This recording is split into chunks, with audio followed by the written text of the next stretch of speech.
morning and welcome to all of you in today's webinar session. Happy Word Book and Copyright Day, everyone. This day is celebrated by UNESCO on April 23rd every year. Now we are going to start our webinar. So books are our best friends, guiders, and philosophers. Topic of our today's webinar is role of libraries in promoting book reading culture. And this year's Word Book Day theme is Share a Story. So our today's webinar, we encourage our students to share a story with the people they live in. And in addition, I would like to mention that today, April 23rd, is a symbolic date for word literature, as it coincides with the birth and death anniversary of genius writer William Shakespeare. So, without sparing much time, I'm going to hand over this webinar session to our event coordinator. Good morning and welcome to all of you. ਦਿੰਦੀਆਂ ਸਾਨੂੰ ਗਿਆਨ ਕਿਤਾਬਾਂ ਸਾਡੇ ਲਈ ਵਰਦਾਨ ਕਿਤਾਬਾਂ ਕਰ ਦਿੰਦੀਆਂ ਨੇ ਦੂਰ ਹਨੇਰਾ ਰੌਸ਼ਨ ਕਰਦੀਆਂ ਚਾਰ ਸ਼ਫੇਰਾ ਇਹਨਾਂ ਦੇ ਨਾਲ ਪਾ ਕੇ ਆੜੀ ਜਿੱਤ ਜਾਵੋਗੇ ਦੁਨੀਆ ਸਾਰੀ ਸਰ ਕਰਨਾ ਹੈ ਜੇ ਸੰਸਾਰ ਇਹਨਾਂ ਦੇ ਨਾਲ ਕਰੋ ਪਿਆਰ ਇਹਨਾਂ ਦੇ ਨਾਲ ਕਰੋ ਪਿਆਰ ਸਤਿਕਾਰਯੋਗ ਪ੍ਰਿੰਸੀਪਲ ਸਾਹਿਬ ਪ੍ਰੋਫੈਸਰ ਸਾਹਿਬਾਨ ਅਤੇ ਮੇਰੇ ਪਿਆਰੇ ਵਿਦਿਆਰਥੀਓ ਮੈਂ ਮੀਨਾਕਸ਼ੀ ਜੋਸ਼ੀ ਵਿਸ਼ਵ ਪੁਸਤਕ ਦਿਵਸ ਦੇ ਮੌਕੇ ਕਰਵਾਏ ਜਾ ਰਹੇ ਇਸ ਵੈਬਿਨਾਰ ਵਿੱਚ ਆਪ ਸਭ ਦਾ ਸਵਾਗਤ ਕਰਦੀ ਹਾਂ। ਵਿਸ਼ਵ ਪੁਸਤਕ ਦਿਵਸ ਮਨਾਉਣ ਦੀ ਪ੍ਰਥਾ ਯੂਨੈਸਕੋ ਵੱਲੋਂ 23 ਅਪ੍ਰੈਲ 1995 ਤੋਂ ਚਲਾਈ ਗਈ ਸੀ, ਜਿਸ ਦਾ ਮਕਸਦ ਪੁਸਤਕਾਂ ਅਤੇ ਲੇਖਕਾਂ ਵੱਲੋਂ ਸਮਾਜ ਨੂੰ ਦਿੱਤੇ ਯੋਗਦਾਨ ਦਾ ਸਤਿਕਾਰ ਕਰਨਾ ਹੈ ਅਤੇ ਨੌਜਵਾਨ ਵਿਦਿਆਰਥੀਆਂ ਅੰਦਰ ਪੁਸਤਕ ਪਾਠਨ ਸੱਭਿਆਚਾਰ ਵਿਕਸਿਤ ਕਰਨਾ ਹੈ। ਕਿਤਾਬਾਂ ਪੜ੍ਹਨ ਬਾਰੇ ਵਿਦਿਆਰਥੀਆਂ ਅੰਦਰ ਚਿੰਨ੍ਹ ਪੈਦਾ ਕਰਨਾ ਅਜੋਕੇ ਆਧੁਨਿਕ ਸਮੇਂ ਵਿੱਚ ਬਹੁਤ ਜ਼ਿਆਦਾ ਮਹੱਤਵਪੂਰਨ ਬਣ ਗਿਆ ਹੈ, ਕਿਉਂਕਿ ਅੱਜ ਦੇ ਸਮੇਂ ਵਿੱਚ ਮੋਬਾਈਲ ਫੋਨਸ ਅਤੇ ਹੋਰ ਬਹੁਤ ਸਾਰੇ ਇਲੈਕਟ੍ਰੋਨਿਕ ਮਾਧਿਅਮ ਆ ਗਏ ਹੈ, ਜਿਸ ਕਰਕੇ ਵਿਦਿਆਰਥੀਆਂ ਦੀ ਕਿਤਾਬਾਂ ਵੱਲ ਰੁਚਿਤ ਹੋਣ ਦੀ ਤੀਬਰਤਾ ਤੇ ਗਹਿਰਾ ਅਸਰ ਪੈ ਰਿਹਾ ਹੈ। ਬਿਨਾਂ ਸ਼ੱਕ ਅੱਜ ਦੇ ਸਮੇਂ ਵਿੱਚ ਅਤੀ ਆਧੁਨਿਕ ਸਾਧਨ ਸਾਨੂੰ ਸਮੇਂ ਦੀ ਹਾਨ ਦਾ ਬਣਾਈ ਰੱਖਣ ਵਿੱਚ ਸਹਾਇਤਾ ਕਰਦੇ ਹਨ। ਇਸ ਆਧੁਨਿਕਤਾ ਦੇ ਚੱਕਰਵਿਊਹ ਵਿੱਚ ਫਸ ਕੇ ਅਸੀਂ ਆਪਣੀ ਪਰੰਪਰਾ ਦੇ ਮਾਪਦੰਡਾਂ ਨੂੰ ਭੁੱਲ ਨਹੀਂ ਸਕਦੇ, ਜਿਸ ਵਿੱਚ ਕਿਤਾਬਾਂ ਜਾਂ ਗ੍ਰੰਥ ਮਹੱਤਵਪੂਰਨ ਹਨ, ਜਿਨ੍ਹਾਂ ਚੋਂ ਗਿਆਨ ਹਾਸਲ ਕਰਕੇ ਮਨੁੱਖ ਨੇ ਇੱਥੋਂ ਤੱਕ ਤਰੱਕੀ ਹਾਸਲ ਕੀਤੀ ਹੋਈ ਹੈ।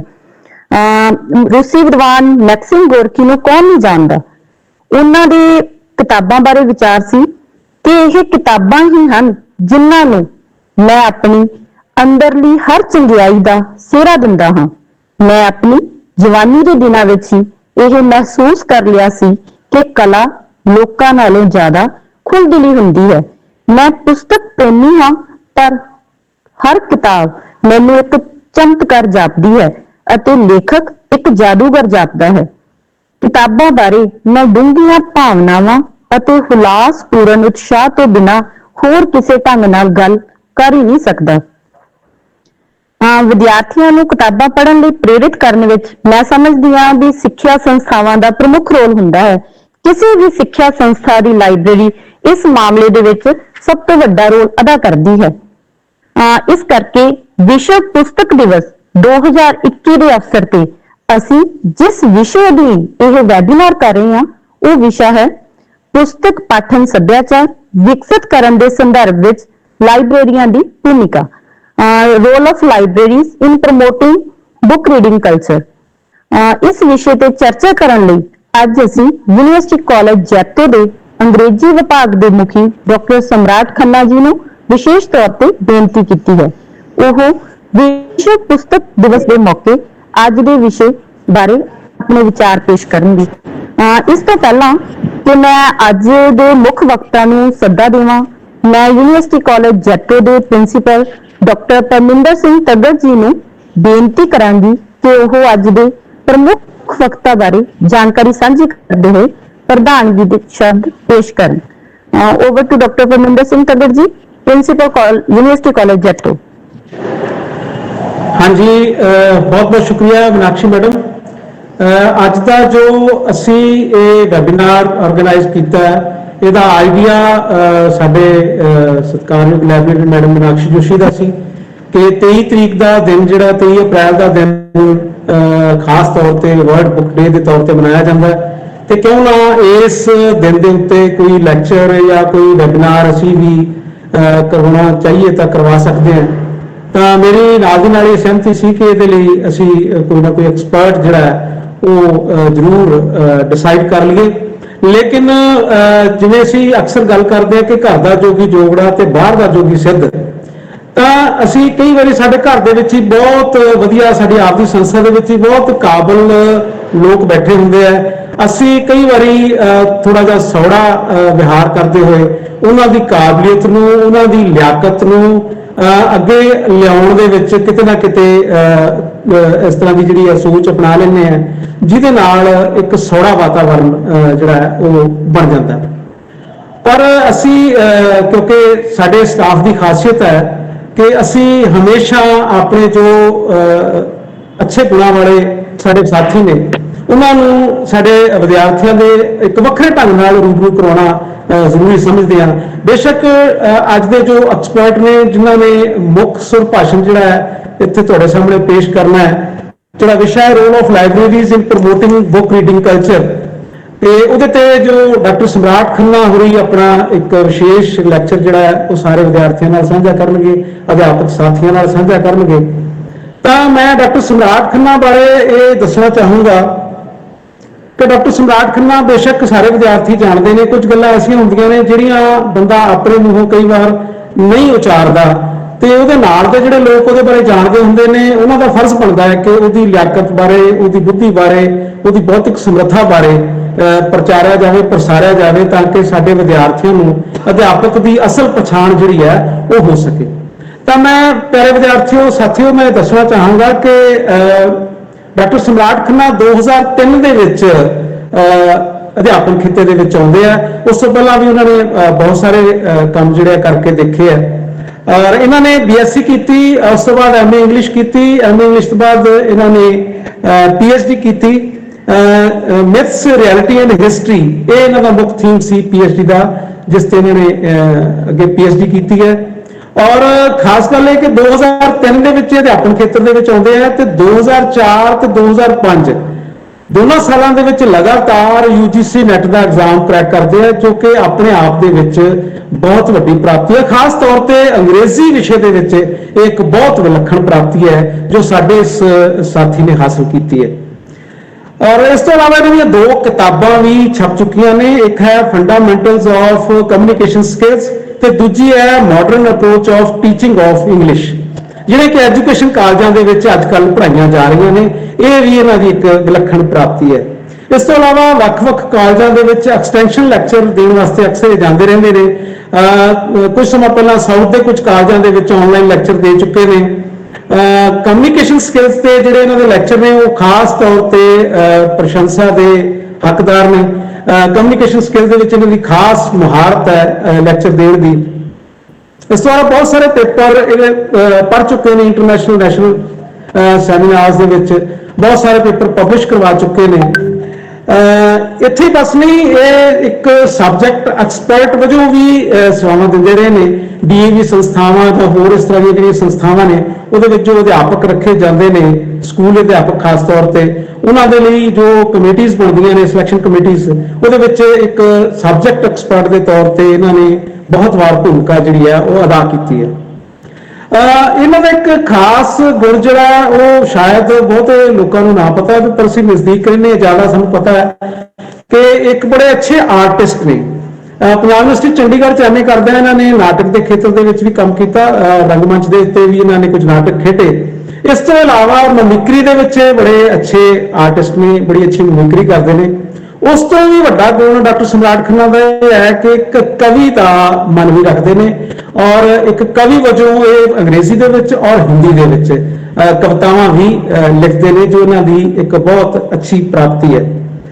ਔਰ ਇਸ ਤੋਂ ਇਲਾਵਾ ਜਿਹੜੀ ਇਹਨਾਂ ਦੀ ਇੱਕ ਹੋਰ ਫਿਤਰਤ ਮੈਂ ਜਿਹੜੀ ਦੇਖੀ ਹੈ, ਜਿਹੜੀ ਕਿ ਕਿਸੇ ਪ੍ਰਿੰਸੀਪਲ ਵੱਲੋਂ ਡਿਊਟੀ ਲਾਉਣ ਤੇ ਨਹੀਂ, ਬਲਕਿ ਆਪਣੇ ਆਪ ਹੀ ਇਹਨਾਂ ਦੇ ਅੰਦਰ ਇੱਕ ਚਿੰਗ ਹੈ ਕਿ ਵਿਦਿਆਰਥੀਆਂ ਨੂੰ ਕੈਰੀਅਰ ਗਾਈਡੈਂਸ ਬਾਰੇ ਕਿਵੇਂ ਅਸੀਂ ਜਿਹੜਾ ਹੈ ਉਹ ਅੱਗੇ ਲੈ ਕੇ ਜਾਣਾ, ਉਹਨਾਂ ਦੀ ਕੈਰੀਅਰ ਗਾਈਡੈਂਸ ਕਿਵੇਂ ਕਰਨੀ ਹੈ। ਇਹ ਪੜ੍ਹਾਉਂਦੇ ਹੀ ਆਪਣੇ ਵਿਦਿਆਰਥੀਆਂ ਨੂੰ ਜੇ ਕੋਈ ਇਸ਼ਤਿਹਾਰ ਆਉਂਦਾ ਉਹ WhatsApp ਗਰੁੱਪਸ ਦੇ ਵਿੱਚ ਸ਼ੇਅਰ ਕਰ ਲੈਂਦੇ ਆ, ਔਰ ਉਹਨਾਂ ਨੂੰ ਜਿਹੜੇ ਵਿਦਿਆਰਥੀ ਅੱਗੇ ਜਾਣਾ ਚਾਹੁੰਦੇ ਆ ਉਹ ਉਹਨਾਂ ਨਾਲ ਰਾਏ ਮਸ਼ਵਰਾ ਕਰ ਲੈਂਦੇ ਆ, ਉਹਨਾਂ ਨੂੰ ਪੁਸਤਕਾਂ ਜਿਹੜੀਆਂ ਉਹ ਸੁਝਾ ਦਿੰਦੇ ਆ, ਜਾਂ ਕੋਈ ਕੰਪੀਟੀਟਿਵ ਐਗਜ਼ਾਮ ਜਿਹੜੇ ਹੋ ਸਕਦੇ ਆ ਉਹਦੇ ਵਿੱਚੋਂ ਕੀ ਪ੍ਰਾਪਤ ਕਰ ਸਕਦੇ ਆ। ਮਤਲਬ ਕਹਿਣ ਦਾ ਭਾਵ ਹੈ ਕਿ ਬੱਚੇ ਦੀ ਅਗਵਾਈ ਕਰਨ ਦੇ ਵਿੱਚ ਇਹਨਾਂ ਦਾ ਇੱਕ ਵਿਸ਼ੇਸ਼ ਯੋਗਦਾਨ ਹੈ, ਜਿਸ ਦੀ ਮੈਂ ਬਹੁਤ ਭਰਪੂਰ ਪ੍ਰਸ਼ੰਸਾ ਕਰਦਾ। ਇੱਥੇ ਬਸ ਵੀ ਜਿਹੜੀ ਇੱਕ ਖਾਸ ਚੀਜ਼ ਇਹਨਾਂ ਦੇ ਮਨ ਦੇ ਵਿੱਚ ਇੱਕ ਹੈਗੀ ਹੈ, ਉਹ ਹੈਗੀ ਹੈ ਵੂਮਨ ਸਿਕਿਉਰਿਟੀ। ਵਿਮਨ ਐਜੂਕੇਸ਼ਨ ਦੇ ਉੱਪਰ ਬਹੁਤ ਕੰਸੈਂਟਰੇਟ ਕਰਦੇ ਨੇ। ਮੈਂ ਦੇਖਿਆ ਕਿ ਲੜਕੀਆਂ ਨੂੰ ਪੜ੍ਹਾਉਣ ਦੇ ਮਾਮਲੇ ਦੇ ਵਿੱਚ, ਲੜਕੀਆਂ ਦੀਆਂ ਸਮੱਸਿਆਵਾਂ ਹੱਲ ਕਰਨ ਦੇ ਮਾਮਲੇ 'ਚ ਡਾਕਟਰ ਸਮਰਾਟ ਖੰਨਾ ਦੇ ਅੰਦਰ ਇੱਕ ਖਾਸ ਮਾਦਾ ਹੈ, ਜਿਸ ਦੀ ਕਿ ਤਾਰੀਫ ਕਰਨੀ ਬਣਦੀ ਹੈ। ਬਹੁਤ ਸਾਰੇ ਗੁਣ ਨੇ ਸਾਡੇ ਇਸ ਮਿੱਤਰ ਦੇ ਵਿੱਚ, ਡਾਕਟਰ ਸਮਰਾਟ ਖੰਨਾ ਹੋਰਾਂ 'ਚ, ਜਿਨ੍ਹਾਂ ਨੂੰ ਮੈਂ ਜੇ ਜ਼ਿਆਦਾ ਤੁਹਾਡੇ ਨਾਲ ਸਾਂਝਾ ਕਰਾਂਗਾ ਤੁਹਾਨੂੰ ਇਹ ਲੱਗੇਗਾ ਕਿ ਅਸੀਂ ਆਪਣੇ ਸਹਿਕਰਮੀ ਦੀ, ਆਪਣੇ ਇੱਕ ਦੋਸਤ ਦੀ ਬਹੁਤ ਜ਼ਿਆਦਾ ਤਾਰੀਫ ਕਰ ਰਹੇ ਹਾਂ।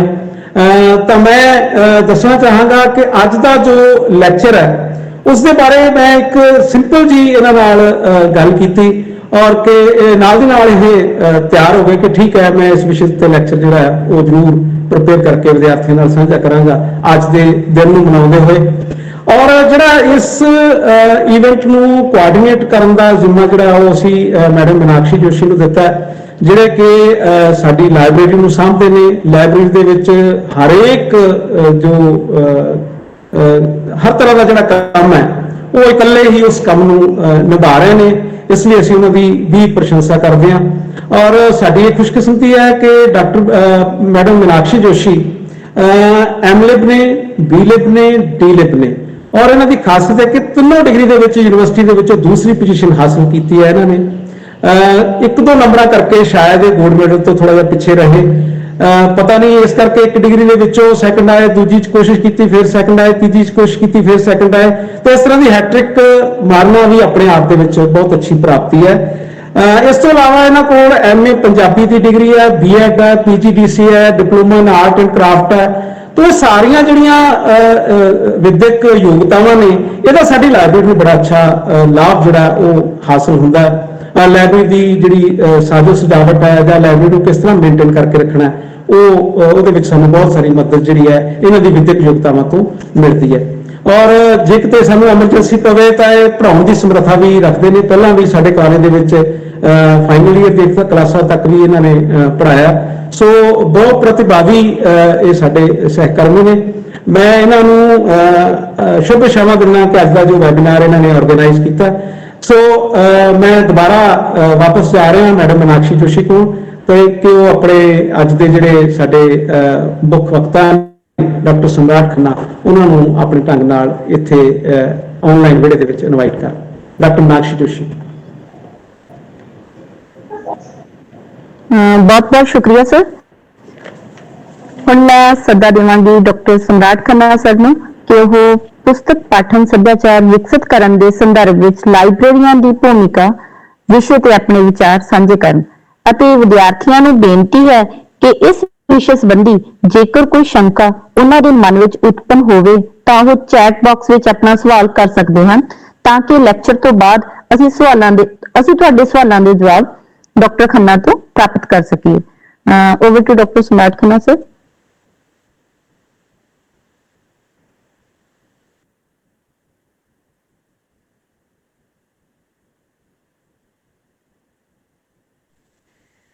Sir, please on your mic. Thank you so much ma'am. ਤੇ ਮੈਂ ਬਹੁਤ ਧੰਨਵਾਦ ਕਰਨਾ ਚਾਹਾਂਗਾ ਡਾਕਟਰ ਤੱਗੜਵਰਾਂ ਦਾ ਕਿ ਵੀ ਉਹਨਾਂ ਨੇ ਚਲੋ ਜੋ ਸ਼ਬਦ ਬੋਲੇ ਜੋ ਉਹਨਾਂ ਦੇ ਮਨ ਚ ਆਏ। ਠੀਕ ਹੈ, ਮੈਂ ਇਸ ਜੋਗਾ ਤੇ ਨਹੀਂ ਪਰ ਚਲੋ ਉਹਨਾਂ ਨੇ ਕੁਝ ਗੱਲਾਂ ਕਹੀਆਂ।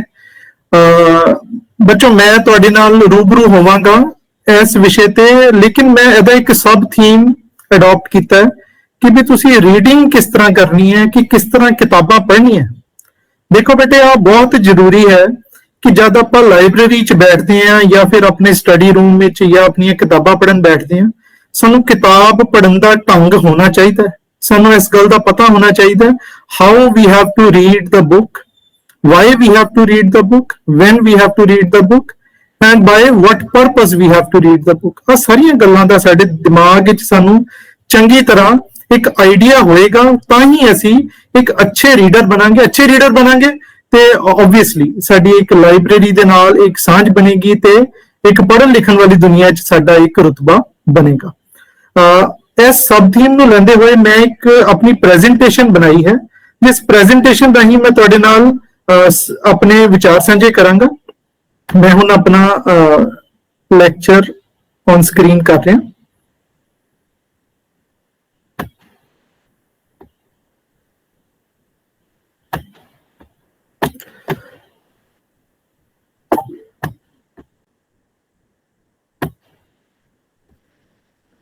Is it visible to everyone? Ki screen ਸਭ ਨੂੰ ਵਿਜ਼ੀਬਲ ਹੈ? Not yet, sir.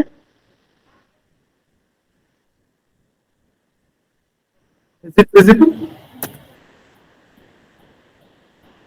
No, sir. Please share it again.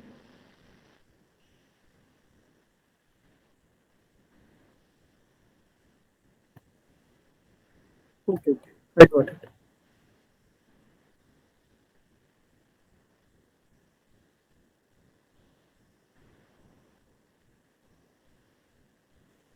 Now is it visible to everyone?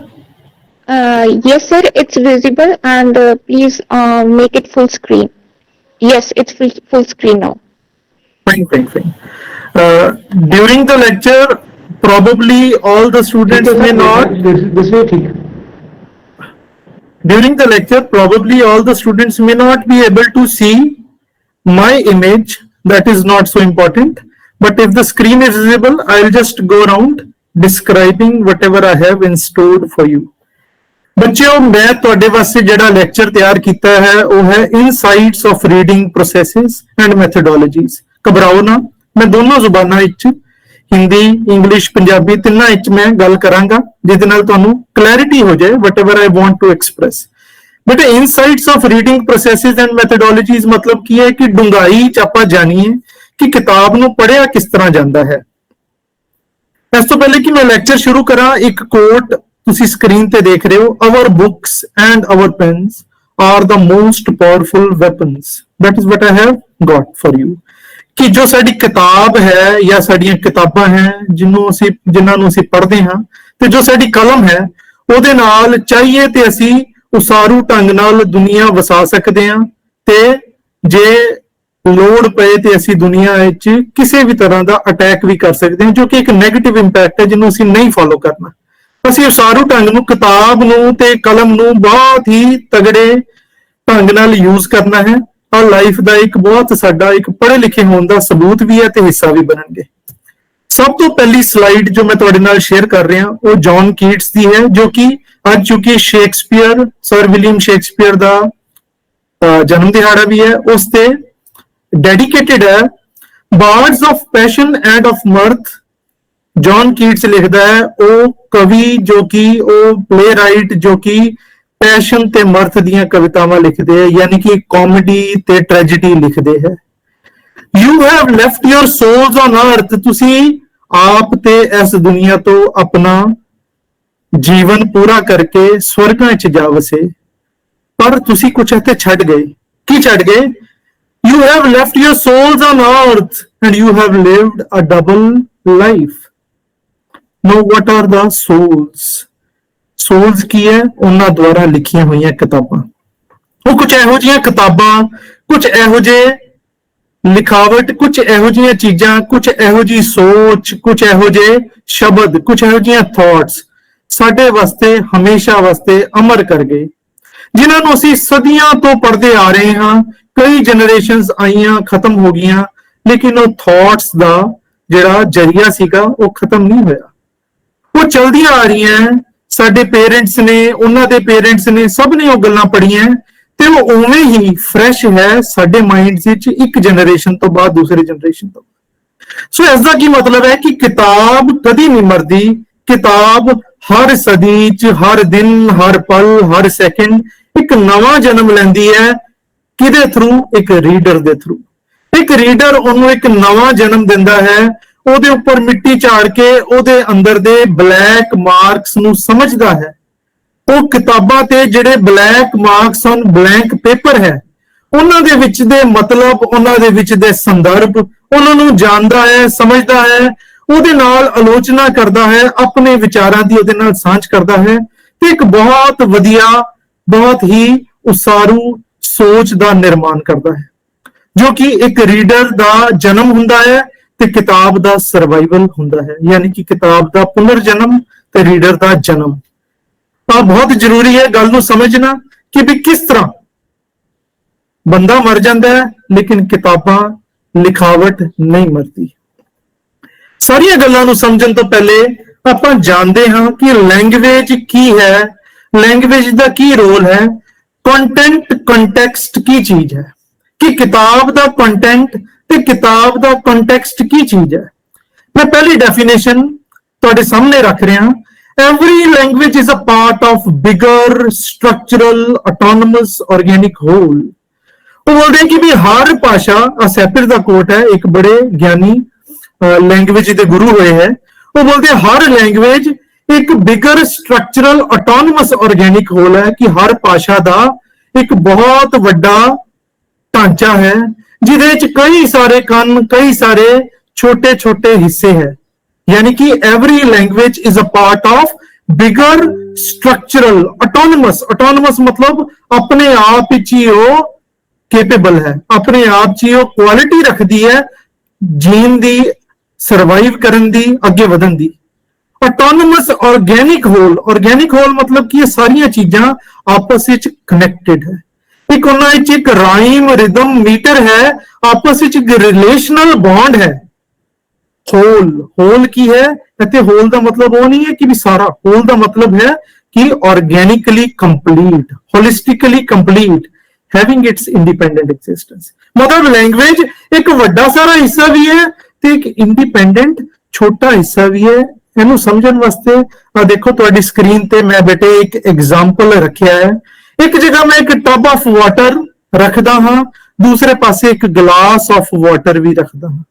जब मैं टब ऑफ वाटर की गल करदा तो एक वड्डा सारा कंटेनर जिहदे च पानी है ते उस वड्डे सारे कंटेनर विचों जे मैं एक गिलास भर के पानी साइड ते रखदा ते वो अपना एक वधिया इंपोर्टेंस रखदा है, जिहदा वड्डे कंटेनर दा लिंक टुट जाता है बट वो अपनी एक नवी कहानी कहता है।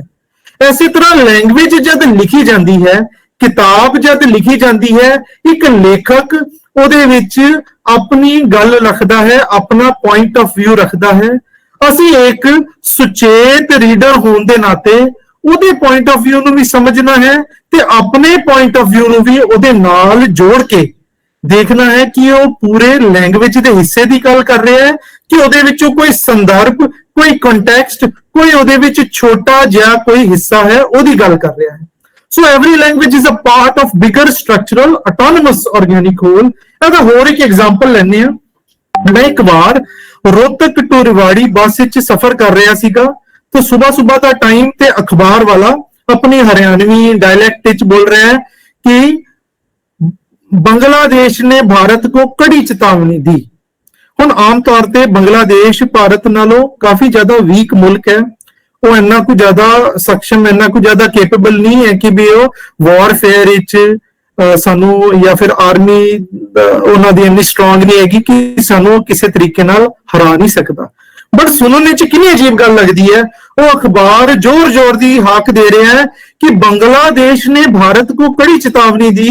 ਤੇ ਮੇਰੇ ਵਰਗੇ ਕਈ ਲੋਕ ਜੋ ਸਵੇਰੇ-ਸਵੇਰੇ ਅੱਧੀ ਨੀਂਦਰ ਚ ਸੀਗੇ ਉਹ ਜਾਗ ਪਏ ਤੇ ਕਹਿੰਦੇ ਭਾਈ ਕਿਸ ਤਰ੍ਹਾਂ किस तरह हो गया? बोलता 2 रुपए दो और पढ़ लो।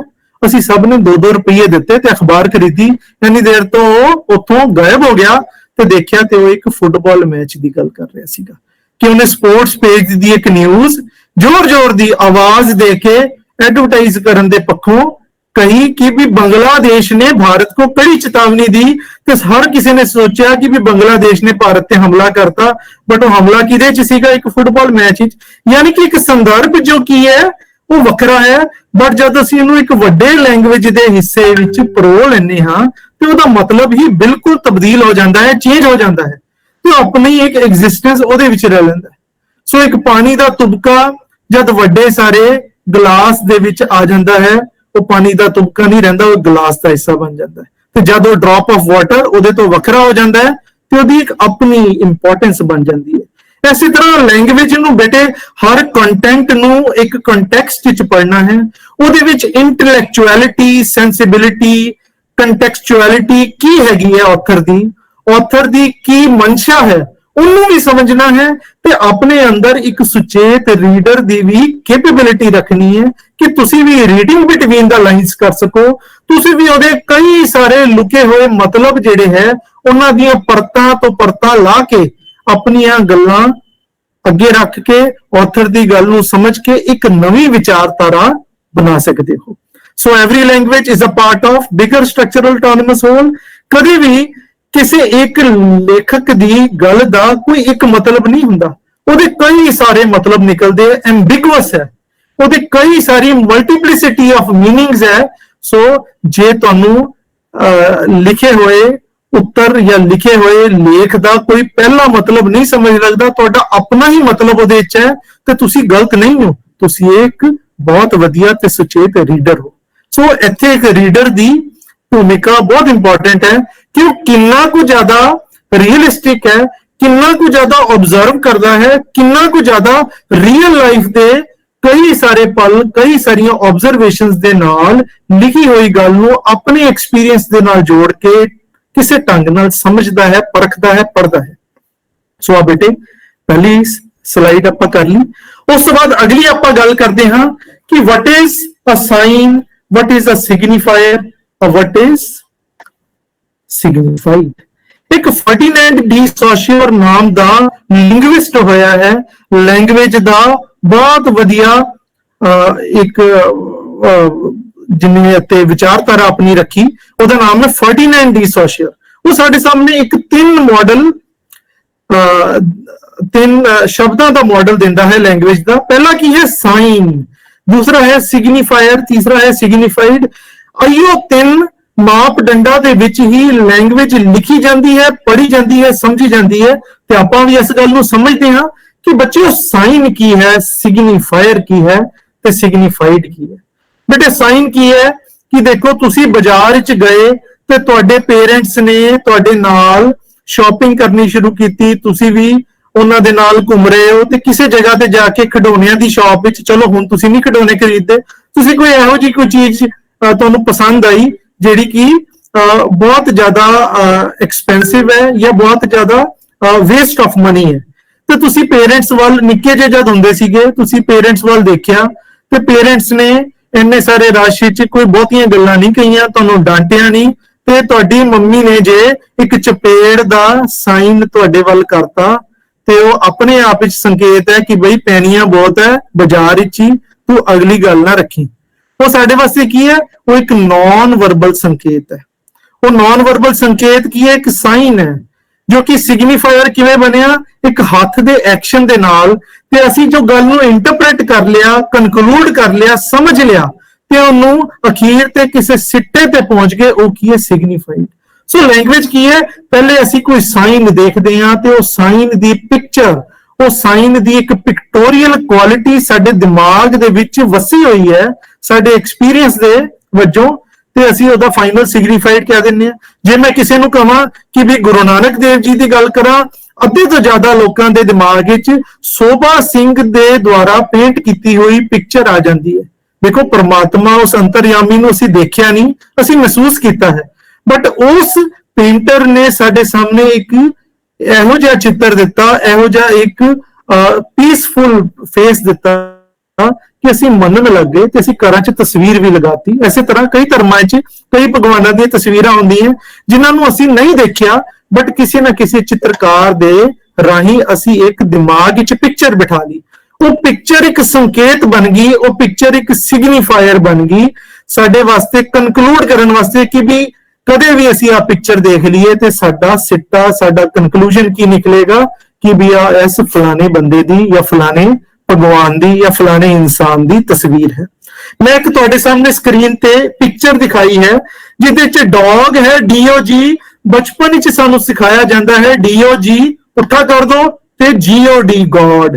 ਜੇ ਮੈਂ ਗੋਡ ਲਿਖਾਂ ਤੇ ਆਹ ਵਾਲੀ ਤਸਵੀਰ ਜਿਹੜੀ ਹੈ ਉਹ ਰੈਲੇਵੈਂਟ ਨਹੀਂ ਰਹੇਗੀ, ਬਟ ਮੈਂ DOG ਲਿਖਾਂ ਤੇ ਫਟਾਫਟ ਬਚਪਨ ਤੋਂ ਅਸੀਂ ਜਿਵੇਂ ਅਲਫਾਬੈਟ ਸਿੱਖੇ ਤੇ ਸਾਡੇ ਅਲਫਾਬੈਟ ਸਿੱਖਣ ਦੇ ਨਾਲ ਕੁਝ ਤਸਵੀਰਾਂ ਜੋ ਉਸ ਸ਼ਬਦ ਦੇ ਨਾਲ ਐਸੋਸੀਏਟਡ ਸੀਗੀਆਂ ਉਹ ਇਸ ਤਰ੍ਹਾਂ ਬੈਠ ਗਈਆਂ ਕਿ ਹੁਣ ਕਦੇ ਵੀ ਉਹ ਸ਼ਬਦਾਂ ਦਾ ਜਦ ਵੀ ਇਕੱਠ ਸਾਡੇ ਸਾਹਮਣੇ ਕਲਸਟਰ ਆਂਦਾ ਹੈ ਤੇ ਅਸੀਂ ਇੱਕੋ ਦਮ ਹੀ ਉਹਨੂੰ ਕਨਕਲੂਡ ਕਰ ਲੈਂਦੇ ਹਾਂ ਕਿ ਵੀ ਆ ਪਿਕਚਰ, ਆ ਸ਼ਬਦ ਕਿਹਨੂੰ ਸੰਕੇਤ ਕਰਦੇ ਹੈ। ਸੋ ਇਸ ਤਰ੍ਹਾਂ ਬੇਟੇ ਸਾਈਨ, ਸਿਗਨੀਫਾਇਰ ਤੇ ਸਿਗਨੀਫਾਈਡ ਦਾ ਰੋਲ ਬਹੁਤ ਜ਼ਿਆਦਾ ਹੈ। ਪਰ ਕਈ ਵਾਰੀ ਕੁਝ ਬੱਚੇ ਕਹਿਣਗੇ ਕਈ ਵਾਰੀ ਤੇ ਸਰ ਕਿਸੇ ਗੱਲ ਦਾ ਤੇ ਸਿੱਟਾ ਹੀ ਨਹੀਂ ਨਿਕਲਦਾ, ਕਈ ਸਵਾਲ ਤੇ ਕਈ ਪ੍ਰਸ਼ਨਾਂ ਦਾ ਰੂਪ ਲੈ ਲੈਂਦੇ, ਉਹ ਖਤਮ ਨਹੀਂ ਹੁੰਦੇ, ਉਹ ਅਖੀਰ ਤੇ ਉਹਨਾਂ ਦਾ ਅੰਤ ਨਹੀਂ ਹੁੰਦਾ, ਕਈ ਸਾਰੇ ਸਿਗਨੀਫਾਇਰ ਹੋ ਜਾਂਦੇ ਹੈ, ਯਾਨੀ ਕਿ ਫ੍ਰੀ ਪਲੇ ਆਫ ਸਿਗਨੀਫਾਇਰਸ ਹੋ ਜਾਂਦਾ ਹੈ। ਯਾਨੀ ਕਿ ਸਾਨੂੰ ਕਿਸੇ ਵੀ ਗੱਲ ਦਾ ਕੋਈ ਕਨਕਲੂਜਨ ਨਹੀਂ ਨਿਕਲਿਆ ਤੇ ਕਈ ਸਾਰੇ ਆਈਡੀਆਜ਼ ਨੇ ਸਾਡੇ ਦਿਮਾਗ ਵਿੱਚ, ਸਾਡੇ ਸੋਚ ਵਿਚਾਰ, ਮਨਾਂ ਵਿੱਚ ਵਿਚਾਰ ਵਸੋ ਕਰ ਲਈ। ਸੋ ਇਹੋ ਜਿਹਾ ਸਾਡੇ ਅੱਜ ਦੇ ਦੌਰ ਦਾ ਵੀ ਇੱਕ ਮਾਹੌਲ ਹੈ ਜਿਹਨੂੰ ਅਸੀਂ ਪੋਸਟ ਮਾਡਰਨ ਵਰਲਡ ਕਹਿੰਦੇ ਆ, ਜਿਹਦੇ ਸਿੱਧੇ ਤੌਰ ਤੇ ਕਿਸੇ ਚੀਜ਼ ਨੂੰ ਕਨਕਲੂਡ ਨਹੀਂ ਕਰ ਸਕਦੇ, ਹਾਂ ਵੀ ਹੈ ਤੇ ਨਾ ਵੀ ਹੈ, ਪ੍ਰੋਬੇਬਿਲਿਟੀ ਹੈ। ਸੋ ਇਹੋ ਜਿਹੇ ਕੰਮਾਂ ਵਿੱਚ ਅਸੀਂ ਕੀ ਕਰਦੇ ਹਾਂ, ਅਸੀਂ ਸਿਗਨੀਫਾਈਡ ਨਹੀਂ ਲੱਭ ਪਾਉਂਦੇ ਤੇ ਅਸੀਂ ਕਈ ਸਾਰੇ ਸਿਗਨੀਫਾਇਰਸ ਇਕੱਠੇ ਕਰ ਲੈਂਦੇ ਹਾਂ ਤੇ ਉਹਦੇ ਚ ਜਿਹੜਾ ਸਾਨੂੰ ਸਹੀ ਲੱਗਦਾ ਹੈ ਉਹਨੂੰ ਅਸੀਂ ਅਪਣਾ ਲੈਂਦੇ ਹਾਂ ਤੇ ਉਹਨੂੰ ਅਸੀਂ ਪੂਰਾ ਸਿਗਨੀਫਾਈਡ ਨਹੀਂ, ਥੋੜਾ ਜਿਹਾ ਮੰਨ ਕੇ ਸਮਝ ਲੈਂਦੇ ਹਾਂ ਤੇ ਆਪਣੇ ਅਕਾਦਮਿਕ, ਆਪਣੇ ਸੋਚ ਵਿਚਾਰ ਵਾਲੇ ਜੀਵਨ ਨੂੰ ਅੱਗੇ ਲੈ ਕੇ ਜਾਂਦੇ ਹਾਂ। ਸੋ ਆ ਸਾਡੇ ਸਾਈਨ, ਸਿਗਨੀਫਾਇਰ ਤੇ ਸਿਗਨੀਫਾਈਡ ਹੋ ਗਏ। ਆਸ਼ਾ ਕਰਦਾ ਕਿ ਵੀ ਆਹ ਗੱਲ ਤੁਹਾਨੂੰ ਚੰਗੀ ਤਰ੍ਹਾਂ ਸਮਝ ਆ ਗਈ ਹੋਏਗੀ ਤੇ ਹੁਣ ਤੁਸੀਂ ਕਦੇ ਵੀ ਕਿਸੇ ਸ਼ਬਦ ਨੂੰ ਕਿਤਾਬ ਵਿੱਚ ਪੜੋਗੇ ਤੇ ਤੁਸੀਂ ਈਜ਼ੀਲੀ ਉਸ ਐਲਫਾਬੈਟ ਦੇ ਇਕੱਠ ਨੂੰ, ਉਸ ਵਰਡ ਨੂੰ, ਉਸ ਫਰੇਜ਼ ਨੂੰ, ਉਸ ਲਾਈਨ ਨੂੰ ਜਦ ਵੀ ਪੜੋਗੇ ਉਹਦੀ ਪਿਕਚਰ ਜਦ ਤੁਹਾਡੇ ਦਿਮਾਗ ਵਿੱਚ ਬੈਠੀ ਹੋਈ ਇੱਕ ਰੈਫਰੈਂਸ ਪੁਆਇੰਟ ਦੇ ਆਧਾਰ ਤੇ ਹੋਏਗੀ, ਉਹਨੂੰ ਤੁਸੀਂ ਸਿਗਨੀਫਾਇਰ ਕਰੋਗੇ ਤੇ ਤੁਸੀਂ ਝਟ ਕਿਹੜੀ ਕਿਸੇ ਸਿੱਟੇ ਤੇ ਪਹੁੰਚ ਜਾਓਗੇ, ਉਹਨੂੰ ਤੁਸੀਂ ਸਿਗਨੀਫਾਈਡ ਕਿਆ ਕਰੋਗੇ। ਸੋ ਇਸ ਤਰ੍ਹਾਂ ਬੇਟੇ ਆਪਾਂ ਸਾਈਨ, ਸਿਗਨੀਫਾਇਰ ਤੇ ਸਿਗਨੀਫਾਈਡ ਦੀ ਗੱਲ ਸਮਝ ਲਈ। ਹੁਣ ਬੇਟੇ ਅਗਲੀ ਗੱਲ ਆਂਦੀ ਹੈ, ਕਿਤਾਬ ਪੜ੍ਹਦਿਆਂ ਹੀ ਕਈ ਸਾਰੀਆਂ ਗੱਲਾਂ ਹੈ, ਕਨੋਟੇਸ਼ਨ ਕੀ ਹੈ ਤੇ ਡੈਨੋਟੇਸ਼ਨ ਕੀ ਹੈ।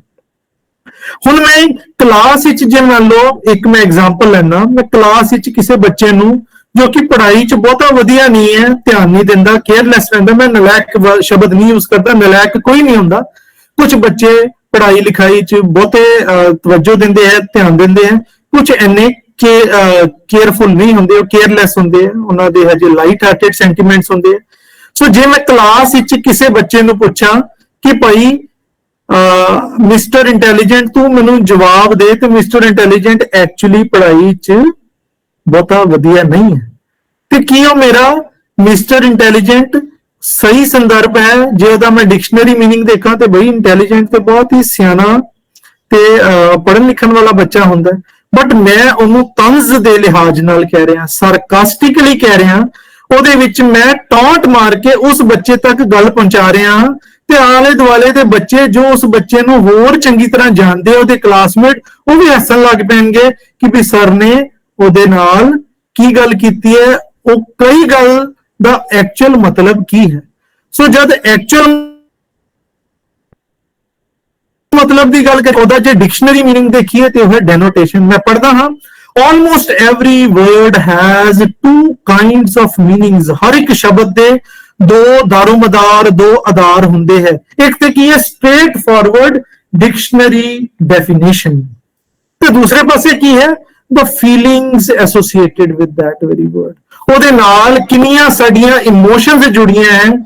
ਅਸੀਂ ਬਈ ਕਿਸੇ ਬੱਚੇ ਦੇ ਨਾਲ ਕੋਈ ਗੱਲ ਕਰਦੇ ਹਾਂ ਜਾਂ ਫਿਰ ਬੱਚੇ ਨੂੰ ਵੀ ਛੱਡ ਦਈਏ, ਅਸੀਂ ਮੰਨ ਲਓ ਕਿਸੇ ਦੇ ਘਰ ਵਿਆਹ ਸ਼ਾਦੀ ਦਾ ਮਾਹੌਲ ਹੈ, ਅਸੀਂ ਉਹਨੂੰ ਵਧਾਈ ਦੇਣੀ ਹੈ ਤੇ ਅਸੀਂ ਉਹਨੂੰ ਫੋਨ ਕਰਾਂਗੇ ਤੇ ਸਾਡੇ ਜ਼ੁਬਾਨ ਕੁਝ ਇਸ ਤਰ੍ਹਾਂ ਦੀ ਹੋਏਗੀ, ਅਸੀਂ ਖਿੜੇ ਮਿੱਥੇ ਬਹੁਤ ਜ਼ਿਆਦਾ ਵਧੀਆ ਉੱਚੀ ਆਵਾਜ਼ ਵਿੱਚ ਜਾਂ ਬਹੁਤ ਹਸੀ ਖੇੜੇ ਦੇ ਨਾਲ ਉਹਨੂੰ ਸੰਬੋਧਨ ਕਰਾਂਗੇ ਤਾਂ ਕਿ ਉਹਨੂੰ ਜੇ ਅਸੀਂ ਪਹੁੰਚ ਨਹੀਂ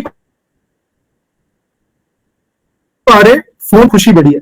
ਦੂਸਰੇ ਪਾਸੇ ਜੇ ਕਿਸੇ ਦੇ ਨਾਲ ਕੋਈ ਬਹੁਤ ਮਾੜੀ ਕੋਈ ਘਟਨਾ ਵਾਪਰ ਜੇ, ਕਿਸੇ ਦੇ ਘਰ ਕੋਈ ਡੈਥ ਹੋ ਜੇ, ਅਸੀਂ ਅਫਸੋਸ ਕਰਦੇ ਹਾਂ ਤੇ ਅਸੀਂ ਆਪਣੀ ਆਵਾਜ਼ ਇਸ ਥੋੜੀ ਜਿਹੀ ਹਲੀਮੀ ਲੈ ਆਉਂਦੇ ਹਾਂ, ਥੋੜਾ ਜਿਹਾ ਉਹਦੇ 'ਚ ਰੋਣ ਵਰਗਾ ਚੋਕਿੰਗ ਇਫੈਕਟ ਵੀ ਲੈ ਆਉਂਦੇ ਹਾਂ, ਤਾਂ ਕਿ ਅਗਲੇ ਬੰਦੇ ਨੂੰ ਮਹਿਸੂਸ ਹੋਏ ਕਿ ਬਈ ਅਸੀਂ ਤੇਰੇ ਦੁੱਖ 'ਚ ਤੇਰੇ ਨਾਲ ਹਾਂ। ਸੋ ਇਸ ਤਰ੍ਹਾਂ ਦੀ ਕਨੋਟੇਸ਼ਨ ਡੈਨੋਟੇਸ਼ਨ ਕੀ ਹੈ, ਅਸੀਂ ਸ਼ਬਦਾਂ ਨੂੰ ਇਮੋਸ਼ਨ ਦਾ ਕੁਝ ਨਾਲ ਪੋਲਿਸ਼ਿੰਗ ਕੀਤੀ, ਉਹਦੇ ਨਾਲ ਕੁਝ ਸਬਜੈਕਟਿਵਿਟੀ, ਕੁਝ ਇਹੋ ਜਿਹੇ ਆਈਡੀਆਜ਼ ਦੇ ਦਿੱਤੇ।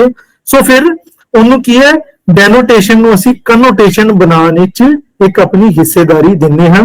ਤੇ ਇਸੇ ਤਰ੍ਹਾਂ ਹੀ ਲੈਂਗੁਏਜ ਦਾ ਵਿਕਾਸ ਵੀ ਹੁੰਦਾ ਹੈ, ਪੜ੍ਹਨ ਲਿਖਣ ਦੀ ਸੋਚ ਦਾ ਵੀ ਵਿਕਾਸ ਹੁੰਦਾ ਹੈ ਕਿ ਕਿਸ ਤਰ੍ਹਾਂ ਆਈਡੀਆਜ਼, ਇਮੋਸ਼ਨਸ ਐਂਡ ਡਿਜ਼ਾਇਰਸ ਹਿੱਸਾ ਬਣਦੇ ਹੈ ਇੱਕ ਸਿੰਪਲ ਜੀ ਸਧਾਰਨ ਜੀ ਭਾਸ਼ਾ ਜੋ ਕਿ ਗ੍ਰਾਮਰ ਦੇ ਆਧਾਰ ਤੇ ਮੂਲ ਰੂਪ ਚ ਦਿੱਤੀ ਗਈ ਸੀਗੀ, ਜਿਹਦਾ ਇੱਕ ਲੈਜਿਸਲੇਟਿਵ ਪਰਪਸ ਸੀਗਾ, ਬਟ ਅਸੀਂ ਉਹਨੂੰ ਐਗਜ਼ੀਕਿਊਟਿਵ ਮਤਲਬ ਐਗਜ਼ੀਕਿਊਟਿਵ ਡਾਇਰੈਕਸ਼ਨ ਕਿਵੇਂ ਦਿੱਤੀ, ਆਪਣੀਆਂ ਇਮੋਸ਼ਨਸ, ਆਈਡੀਆਜ਼ ਤੇ ਡਿਜ਼ਾਇਰ ਦੇ ਨਾਲ ਅਸੀਂ ਉਹਦੇ ਵਿੱਚ ਕਈ ਸਾਰੇ ਰੂਪ ਰੰਗ ਪਾ ਦਿੱਤੇ ਤਾਂ ਕਿ ਅਸੀਂ ਲੈਂਗੁਏਜ ਨੂੰ ਉਹਦੀ ਪਹੁੰਚ ਕਰ ਸਕੀਏ, ਸੁਣਨ ਵਾਲੇ ਪੜ੍ਹਨ ਵਾਲੇ ਸਰੋਤੇ ਇਹਨੂੰ ਸਮਝ ਸਕਣ ਕਿ ਵੀ ਅਸੀਂ ਗੱਲ ਕੀ ਕਹਿ ਰਹੇ ਹਾਂ ਤੇ ਕਿਸ ਸੰਦਰਭ ਚ ਕਹਿ ਰਹੇ ਹਾਂ। ਹੁਣ ਦੇਖੋ ਇੱਥੇ ਵਰਡ ਮੈਂ ਲਿਖਿਆ ਹੈ ਪਿਜਨ। ਹੁਣ ਪਿਜਨ ਦਾ ਪਹਿਲਾ ਸੰਕੇਤ ਕੀ ਹੈ? ਪਿਜਨ ਦਾ ਮਤਲਬ ਕੀ ਹੁੰਦਾ ਹੈ? ਕਬੂਤਰ ਜਿਹਦੀ ਤਸਵੀਰ ਸਾਡੇ ਦਿਮਾਗ ਵਿੱਚ ਬੈਠੀ ਹੈ। ਬਟ ਇਹਦਾ ਦੂਸਰਾ ਸਿਗਨੀਫਾਈਡ ਕੀ ਹੈ? ਪੀਸ। ਉਹ ਪੀਸ ਸਾਡੇ ਦਿਮਾਗ ਵਿੱਚ ਬੇਟੇ ਕਿੱਥੋਂ ਆਇਆ? ਅਸੀਂ ਜਿਵੇਂ ਜਿਵੇਂ ਸੁਸਾਇਟੀ ਚ, ਸਮਾਜ ਵਿੱਚ, ਪੜ੍ਹਾਈ ਲਿਖਾਈ ਚ, ਅਕੈਡਮਿਕ ਕਲਚਰਲੀ ਤੌਰ ਕਿਸੇ ਤਰੀਕੇ ਨਾਲ ਵਿਚਰੇ ਤੇ ਅਸੀਂ ਸਮਝ ਲਿਆ ਕਿ ਅਸੀਂ ਪਿਜਨ ਨੂੰ ਪੀਸ ਦਾ ਸਿੰਬਲ ਮੰਨ ਕੇ ਚੱਲਣਾ ਸ਼ੁਰੂ ਕਰਤਾ। ਆ ਕਿੰਨੇ ਦਿੱਤਾ? ਕਿਸੇ ਨਾ ਕਿਸੇ ਨੇ ਦਿੱਤਾ ਹੋਇਆ, ਲੇਕਿਨ ਸਦੀਆਂ ਤੋਂ ਸਦੀਆਂ ਅੱਗੇ ਤੁਰਦਾ ਗਿਆ ਤੇ ਅਸੀਂ ਬਿਨਾਂ ਸੋਚੇ ਸਮਝੇ ਉਹਨੂੰ ਅਪਣਾ ਲਿਆ ਤੇ ਉਹਦੇ ਦੋ ਮਤਲਬ ਸਾਡੇ ਦਿਮਾਗ ਵਿੱਚ ਬੈਠ ਕੇ, ਇੱਕ ਪਕਸ਼ੀ ਤੇ ਇੱਕ ਪਕਸ਼ੀ ਜਿਹਦਾ ਸੰਬੋਧਨ ਸ਼ਾਂਤੀ ਯਾਨੀ ਕਿ ਪੀਸ ਹੈ। ਸੋ ਦੇਖੋ ਇੱਕੋ ਹੀ ਸ਼ਬਦ ਦੇ ਕਿੰਨੇ ਸਾਰੇ ਕਲਰਫੁਲ ਇਫੈਕਟ ਹੈ, ਕਿੰਨੇ ਸਾਰੇ ਵੈਰਾਈਟੀ ਵਾਲੇ ਇਫੈਕਟ ਹੈ, ਕਿੰਨੇ ਸਾਰੇ ਵੇਰੀਗੇਟਿਡ ਇਫੈਕਟ ਹੈ ਸਾਡੇ ਦਿਮਾਗ ਵਿੱਚ। ਸੋ a strict meaning may not remain a strict meaning in our mind. It gets a colorful connotations with our association of ideas, emotions and desire with the given word. So ਜਦ ਵੀ ਕਿਸੇ ਸ਼ਬਦ ਨੂੰ ਪੜੋ ਕਨੋਟੇਸ਼ਨ ਦਾ ਧਿਆਨ ਰੱਖੋ, ਕਿਸ ਕਲਚਰ, ਕਿਸ author ਨੇ ਲਿਖਿਆ, ਕਿਸ ਮਲਿਊ, ਕਿਸ ਰੇਸ, ਕਿਸ ਟਾਈਮ ਫਰੇਮ, ਕਿਸ ਤਰ੍ਹਾਂ ਦਾ ਉੱਥੇ ਮਾਹੌਲ ਸੀਗਾ, ਕਿਹੋ ਜਿਹਾ ਉਸ ਟਾਈਮ ਚੱਲਣ ਸੀਗਾ, ਕਿਵੇਂ ਲਿਖਿਆ। ਅਗਲੀ ਸਲਾਈਡ ਬਿਹਤਰ ਤੌਰ ਤੇ ਸਮਝਾਏਗੀ। ਦੇਖੋ ਮੈਂ ਇਨਕਿਊਜ਼ਿਟਿਵਨੈਸ ਆਫ ਅ ਰੀਡਰ ਦੀ ਗੱਲ ਕਰ ਰਿਹਾ। ਸਭ ਤੋਂ ਪਹਿਲੀ ਜੋ ਗੱਲ ਤੁਹਾਡੇ ਸਾਡੇ ਦਿਮਾਗ ਵਿੱਚ ਆਉਂਦੀ ਹੈ ਕਿ jot down the cues when you start reading, ਕਿ ਜਦ ਵੀ ਕਦੀ ਬੇਟੇ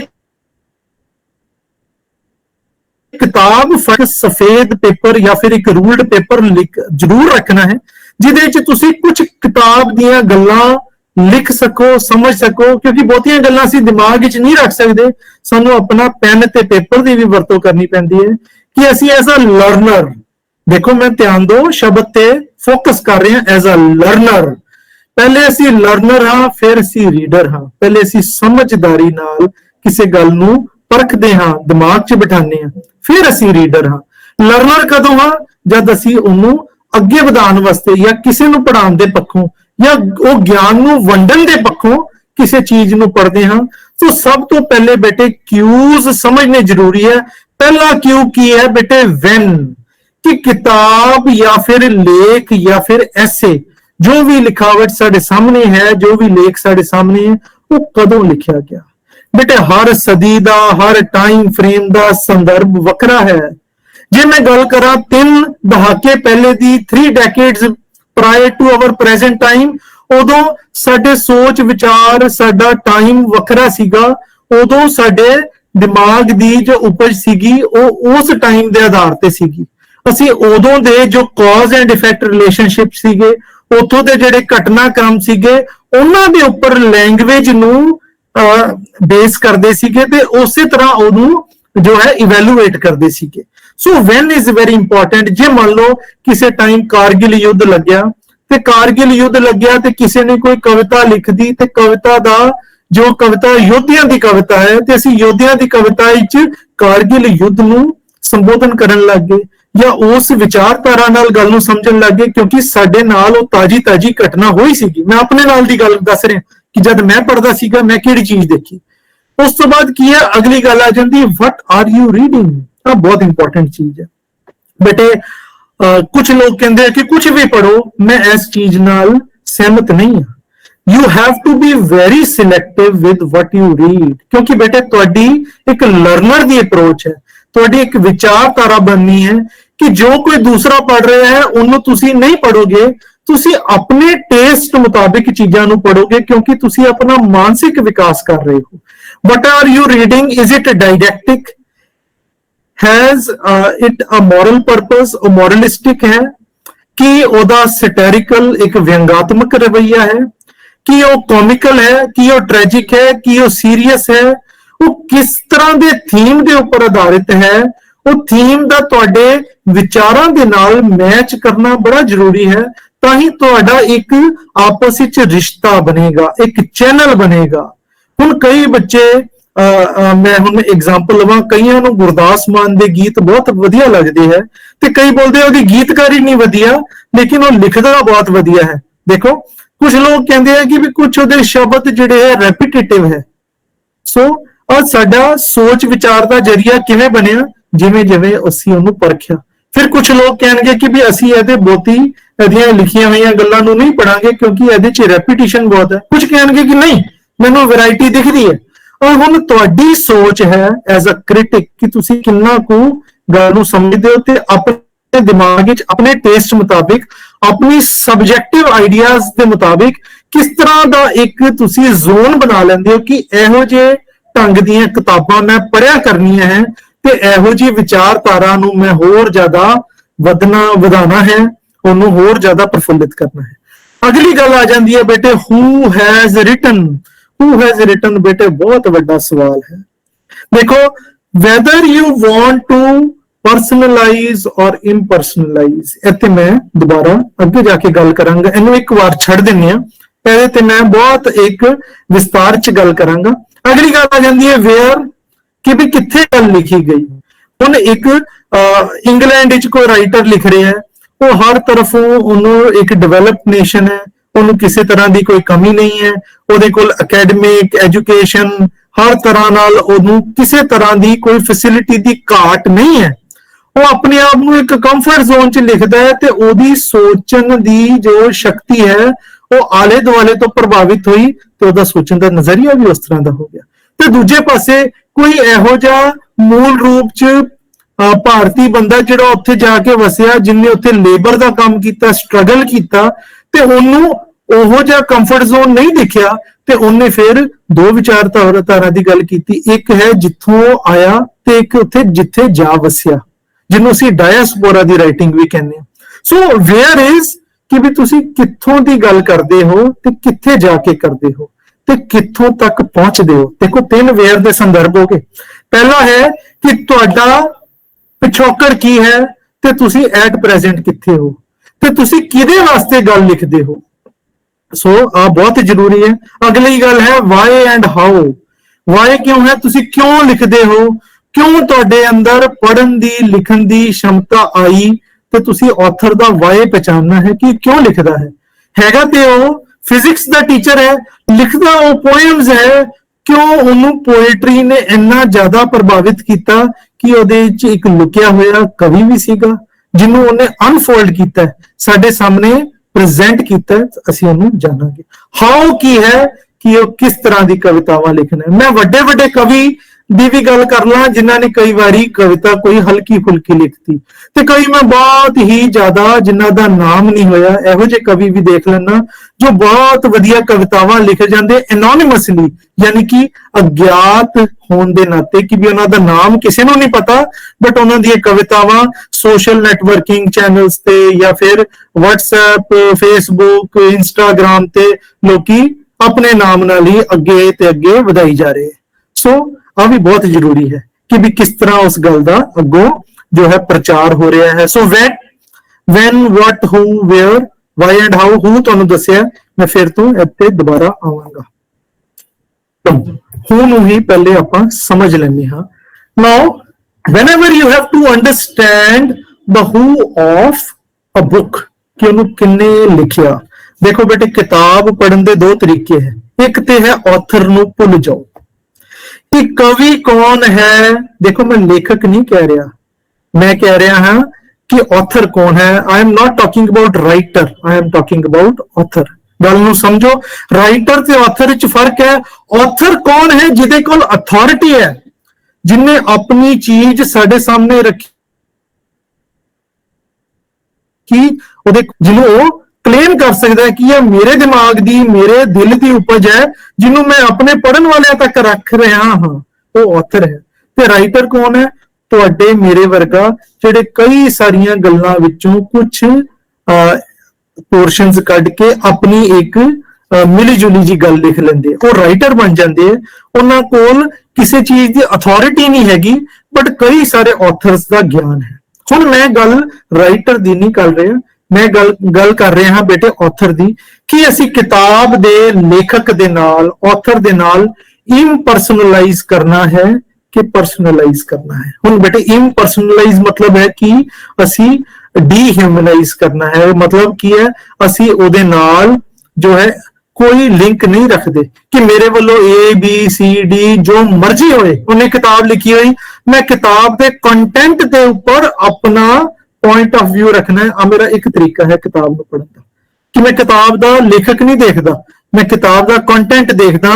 ਲੇਖਕ ਦੇ ਨਾਮ ਤੇ ਮੈਂ ਕਿਤਾਬ ਨਹੀਂ ਖਰੀਦਦਾ, ਮੈਂ ਕਿਤਾਬ ਦੇ ਕੰਟੈਂਟ ਦੇ ਹਿਸਾਬ ਨਾਲ ਖਰੀਦਦਾ। ਬਟ ਮੈਂ ਕੰਟੈਂਟ ਉਹਦਾ ਪੜ੍ਹ ਰਿਹਾ ਹਾਂ, ਲੇਕਿਨ ਮੈਂ ਉਹਦੇ ਨਾਲ ਫਿਰ ਕੀ ਨਹੀਂ ਐਸੋਸੀਏਟ ਕਰ ਪਾ ਰਿਹਾ, ਮੈਂ ਉਹਦਾ ਵੇਅਰ ਨਹੀਂ ਐਸੋਸੀਏਟ ਕਰ ਪਾ ਰਿਹਾ, ਮੈਂ ਆਥਰ ਦੀ ਜੋ ਹੈ ਟਾਈਮ ਸਪੈਨ ਨੂੰ ਐਸੋਸੀਏਟ ਨਹੀਂ ਕਰ ਪਾ ਰਿਹਾ। ਤੇ ਦੂਸਰੇ ਪਾਸੇ ਕੀ ਹੈ? ਪਰਸਨਲਾਈਜ਼, ਕਿ ਮੈਂ ਆਥਰ ਦੀ ਜੀਵਨੀ ਨੂੰ ਵੀ ਨਾਲ ਜੋੜਦਾ ਹਾਂ, ਉਹਦੇ ਨਾਲ ਕੀ ਕੁਝ ਬੀਤਿਆ। ਮੈਂ ਸਵੈ ਜੀਵਨੀ ਦੀ ਨਹੀਂ ਗੱਲ ਕਰ ਰਿਹਾ, ਜੀਵਨੀ ਦੀ ਗੱਲ ਕਰ ਰਿਹਾ। ਸਵੈ ਜੀਵਨੀ ਤੇ ਇੱਕ ਵੱਖਰਾ ਹੀ ਜਾਨਰ ਹੋ ਗਿਆ ਨਾ। ਆਪਾਂ ਹੁਣ ਕਿਹਦੀ ਗੱਲ ਕਰ ਰਹੇ ਹਾਂ ਕਿ ਵੀ ਆਥਰ ਦੇ ਨਾਲ ਕੀ ਕੁਝ ਘਟਨਾਵਾਂ, ਕਿਹੜੀਆਂ ਘਟਨਾਵਾਂ ਹੋਈਆਂ, ਉਹਨੇ ਸਮਾਜ ਵਿੱਚ, ਸੁਸਾਇਟੀ ਵਿੱਚ, ਪਰਿਵਾਰ ਵਿੱਚ ਵਿਚਰਦੇ ਹੋਏ ਕਿਹੜੇ ਕੁਝ ਸਟਰਗਲ ਦੇ ਦੌਰ ਦੇਖੇ, ਕਿਵੇਂ ਉਹਨੇ ਔਖ ਦੇ ਟਾਈਮ ਨੂੰ ਕੱਟਿਆ ਤੇ ਇੰਨੀ ਕੁ ਜ਼ਿਆਦਾ ਉਹਦੇ ਵਿੱਚ ਇੱਕ ਉਹਨੇ ਸ਼ੋਹਰਤ ਵਾਲੀ ਜੋ ਹੈ ਇੱਕ ਪੋਜੀਸ਼ਨ ਹਾਸਿਲ ਕੀਤੀ। ਮੈਂ ਪਰਸਨਲਾਈਜ਼ ਕਰਦਾ ਤੇ ਮੈਂ ਆਥਰ ਨੂੰ ਦਿਮਾਗ ਵਿੱਚ ਰੱਖ ਕੇ ਹਮੇਸ਼ਾ ਗੱਲ ਨੂੰ ਪੜ੍ਹਦਾ। ਸੋ ਉਹ ਵੀ ਇੱਕ ਅਪਰੋਚ ਹੈ, ਗਲਤ ਨਹੀਂ ਹੈ। ਕੁਝ ਲੋਕ ਇੰਪਰਸਨਲਾਈਜ਼ ਕਰਦੇ, ਕੁਝ ਲੋਕ ਪਰਸਨਲਾਈਜ਼ ਕਰਦੇ। ਹੁਣ ਤੁਸੀਂ ਚੁਣਨਾ ਹੈ ਕਿ ਤੁਸੀਂ ਕਿਤਾਬ ਨੂੰ ਕਿਸ ਤਰ੍ਹਾਂ ਪੜ੍ਹਨਾ ਹੈ। ਤੁਸੀਂ ਇੰਪਰਸਨਲਾਈਜ਼ ਕਰਕੇ ਪੜ੍ਹਨਾ ਹੈ, ਯਾਨੀ ਕਿ ਆਬਜੈਕਟਿਵ ਕਰਕੇ ਪੜ੍ਹਨਾ ਹੈ। ਆਬਜੈਕਟਿਵ ਕੀ ਹੁੰਦਾ ਹੈ? Scientific approach, cause and effect approach, ਕਿ ਜਿਹੜੀ ਗੱਲ ਜਿਹੜੇ ਵੀ ਆਪਸ ਚ ਲੜੀਵਾਰ ਜੁੜੀ, ਅਸੀਂ ਉਹਦਾ ਕੀ ਮਤਲਬ ਕੱਢਿਆ, ਅਸੀਂ ਉੱਥੋਂ ਤੱਕ ਹੀ ਪਹੁੰਚ ਗਏ। ਸਬਜੈਕਟਿਵਿਟੀ ਕੀ ਹੈ?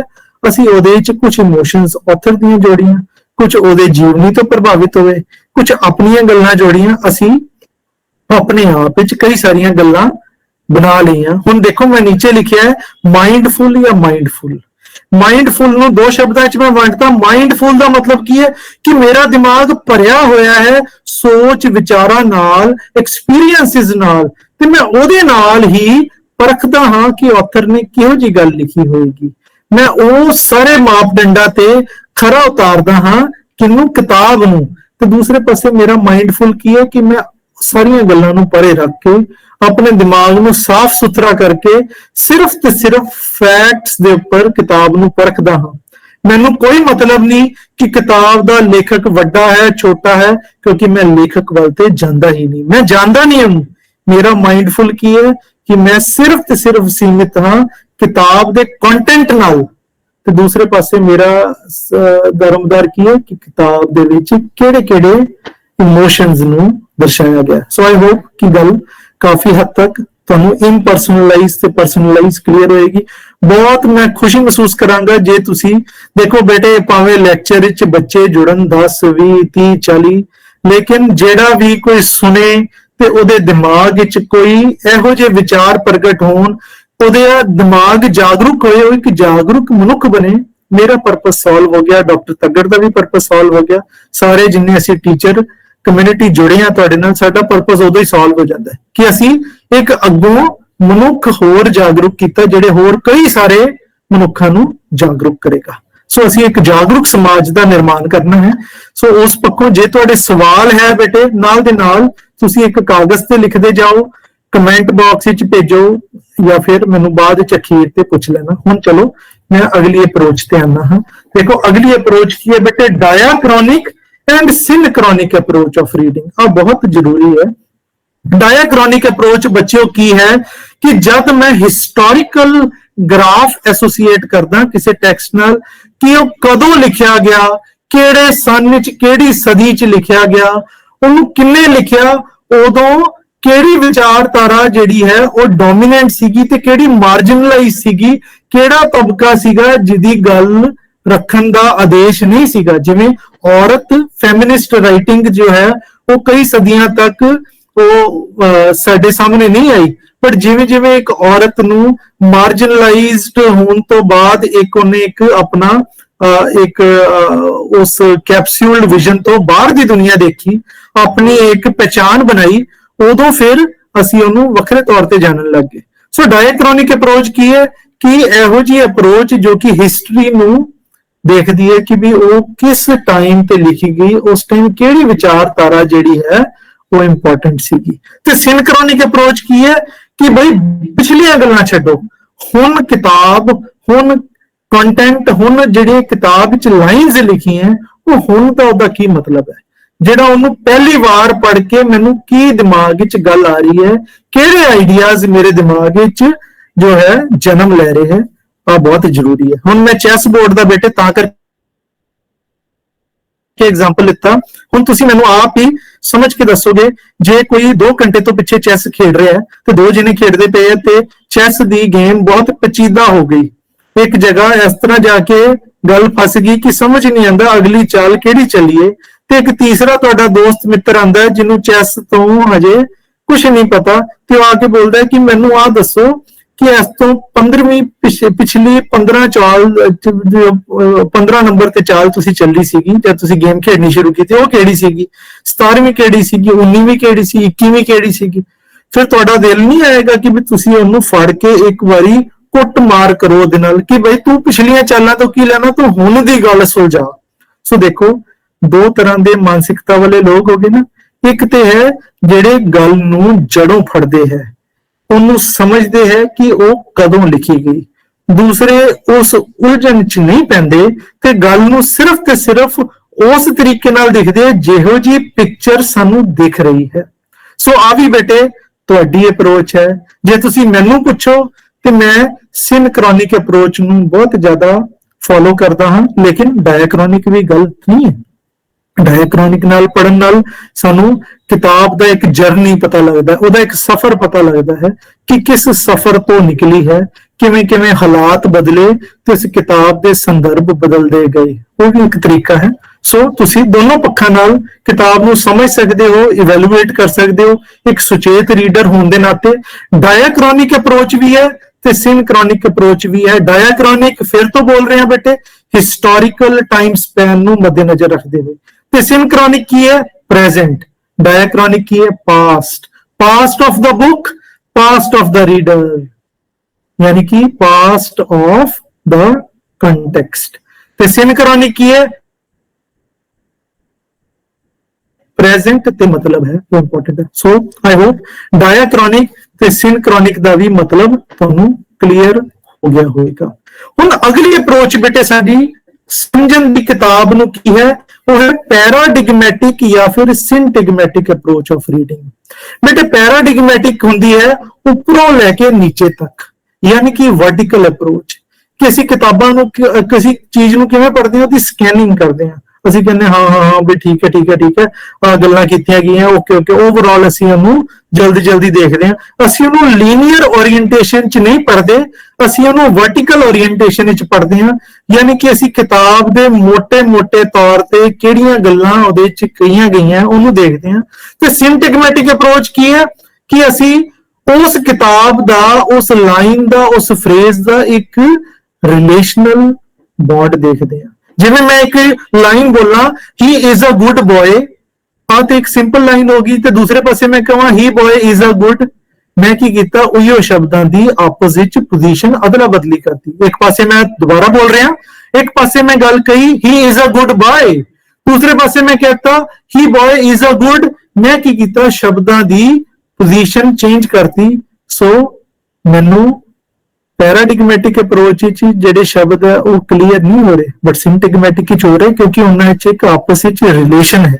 ਉਹਨਾਂ ਵਿੱਚ ਇਹੋ ਜਿਹਾ ਇੱਕ ਮਿਊਜ਼ੀਕਲ ਰਿਦਮਿਕ ਇਫੈਕਟ ਹੈ ਜੋ ਕਿ ਮੈਨੂੰ ਦੱਸ ਰਿਹਾ ਨਾਉਨ ਤੋਂ ਬਾਅਦ ਜੋ ਹੈ ਮੇਰੇ ਕੋਲ ਆਕਸਿਲਰੀ ਵਰਬ ਆ ਰਹੀ ਹੈ, ਉਸ ਤੋਂ ਬਾਅਦ ਮੇਨ ਵਰਬ ਆ ਰਹੀ ਹੈ, ਆਬਜੈਕਟ ਆ ਰਿਹਾ ਹੈ ਕਿ ਕਿਹੜੇ ਕਾਲ ਦੇ ਵਿੱਚ ਕਿਹੜੇ ਟੈਂਸ ਦੇ ਵਿੱਚ ਗੱਲ ਕਹੀ ਗਈ ਹੈ, ਵੈਦਰ ਐਕਟਿਵ ਹੈ, ਸੈਂਟੈਂਸ ਪੈਸਿਵ ਹੈ, ਸਾਰੀਆਂ ਗੱਲਾਂ ਮੈਨੂੰ ਕਲੀਅਰ ਹੁੰਦੀਆਂ। ਉਹ ਕੀ ਹੈ? ਮੇਰੀ ਸਿੰਟੈਗਮੈਟਿਕ ਅਪਰੋਚ।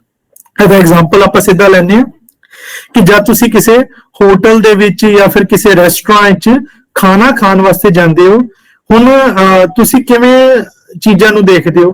ਕਿ ਤੁਸੀਂ ਪਹਿਲੇ ਖਾਣੇ ਵਾਲੀ ਆਈਟਮ ਨੂੰ ਇਸ ਤਰ੍ਹਾਂ ਪੜ੍ਹਦੇ ਹੋ ਕਿ ਵੀ ਇੱਥੇ ਤੰਦੂਰੀ ਰੋਟੀ ਹੈ, ਤੰਦੂਰੀ ਬਟਰ ਰੋਟੀ ਹੈ, ਨਾਨ ਖਾਣ ਪੀਣਾ ਹੁਣ ਲੱਗ ਜਾਣਾ, ਤੁਸੀਂ ਗੱਲ ਨੂੰ ਧਿਆਨ ਦਿਓ, ਤੰਦੂਰੀ ਰੋਟੀ, ਗਾਰਲਿਕ ਨਾਨ। ਹੁਣ ਤੁਸੀਂ ਇਸ ਤਰ੍ਹਾਂ ਕਰਕੇ ਇੱਕ ਤੁਹਾਡੀ ਅਪਰੋਚ ਕੀ ਹੈ ਕਿ ਵੀ ਕਿਹੜੀ ਕਿਹੜੀ ਚੀਜ਼ ਹੈ, ਉਹ ਤੇ ਤੁਸੀਂ ਦੇਖ ਲਈ।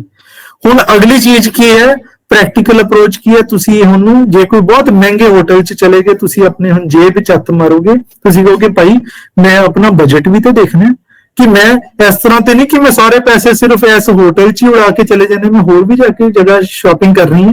ਸੋ ਫਿਰ ਤੁਸੀਂ ਇੱਕ ਲੀਨੀਅਰ ਅਪਰੋਚ ਫੋਲੋ ਕਰਦੇ। ਅੱਛਾ, ਤੰਦੂਰੀ ਰੋਟੀ 10 ਰੁਪਏ ਦੀ, ਓਕੇ ਮੈਂ 5 ਰੋਟੀਆਂ ਮੰਗਾ ਲਾਂਗਾ, ਮੇਰੇ ਬਜਟ 'ਚ ਹੈ, ਫਲਾਨੀ ਚੀਜ਼ ਇੰਨੀ ਹੈ। ਫਿਰ ਤੁਸੀਂ ਕਹਿੰਦੇ ਨਹੀਂ ਆਹ ਬਹੁਤ ਮਹਿੰਗੀ, ਆਪਾਂ ਆਹ ਵਾਲੀ ਸਬਜ਼ੀ ਮੰਗਾ ਲੈਂਦੇ ਹਾਂ। ਆਹ ਕੀ ਹੈ? Linear approach. So linear or syntagmatic approach is the logical approach of reading. ਇਹਨੂੰ ਮੈਂ ਜੋੜਦੇ ਹੋਏ ਇੱਕ ਹੋਰ ਸਲਾਈਡ ਤੇ ਤੁਹਾਡੇ ਨਾਲ ਸ਼ੇਅਰ ਕਰਦਾ, that is what is skimming and what is scanning। ਦੇਖੋ ਮੈਂ ਨਾ ਸਲਾਈਡਸ ਜਦ ਬਣਾਈਆਂ, ਮੈਂ ਲੈਕਚਰ ਹੋਰ ਵੀ ਕਿਸੇ ਜਗ੍ਹਾ ਵਾਸਤੇ ਬਣਾਇਆ ਸੀਗਾ, ਉੱਥੇ ਮੇਰੀ ਅਪਰੋਚ ਵੱਖਰੀ ਸੀਗੀ, ਪਰ ਕਿਉਂਕਿ ਤੁਸੀਂ ਅਜੇ ਯੂਜੀ ਕਲਾਸਿਸ ਦੇ ਸਟੂਡੈਂਟ ਹੋ, ਮੈਂ ਤੁਹਾਨੂੰ ਉਸ ਅਪਰੋਚ ਨਾਲ ਗੱਲ ਸਮਝਾਉਣ ਦੀ ਕੋਸ਼ਿਸ਼ ਕਰ ਰਿਹਾ ਕਿ ਹੁਣ ਬੇਟੇ ਗੱਲ ਸਮਝੋ ਕਿ ਸਕਿਮਿੰਗ ਕੀ ਹੈ ਤੇ ਸਕੈਨਿੰਗ ਕੀ ਹੈ। ਇਹਨੂੰ ਵੀ ਆਪਾਂ ਪੈਰਾਡਿਗਮੈਟਿਕ ਤੇ ਸਿੰਟੈਗਮੈਟਿਕ ਅਪਰੋਚ ਦੇ ਨਾਲ ਹੀ ਸਮਝਾਂਗੇ।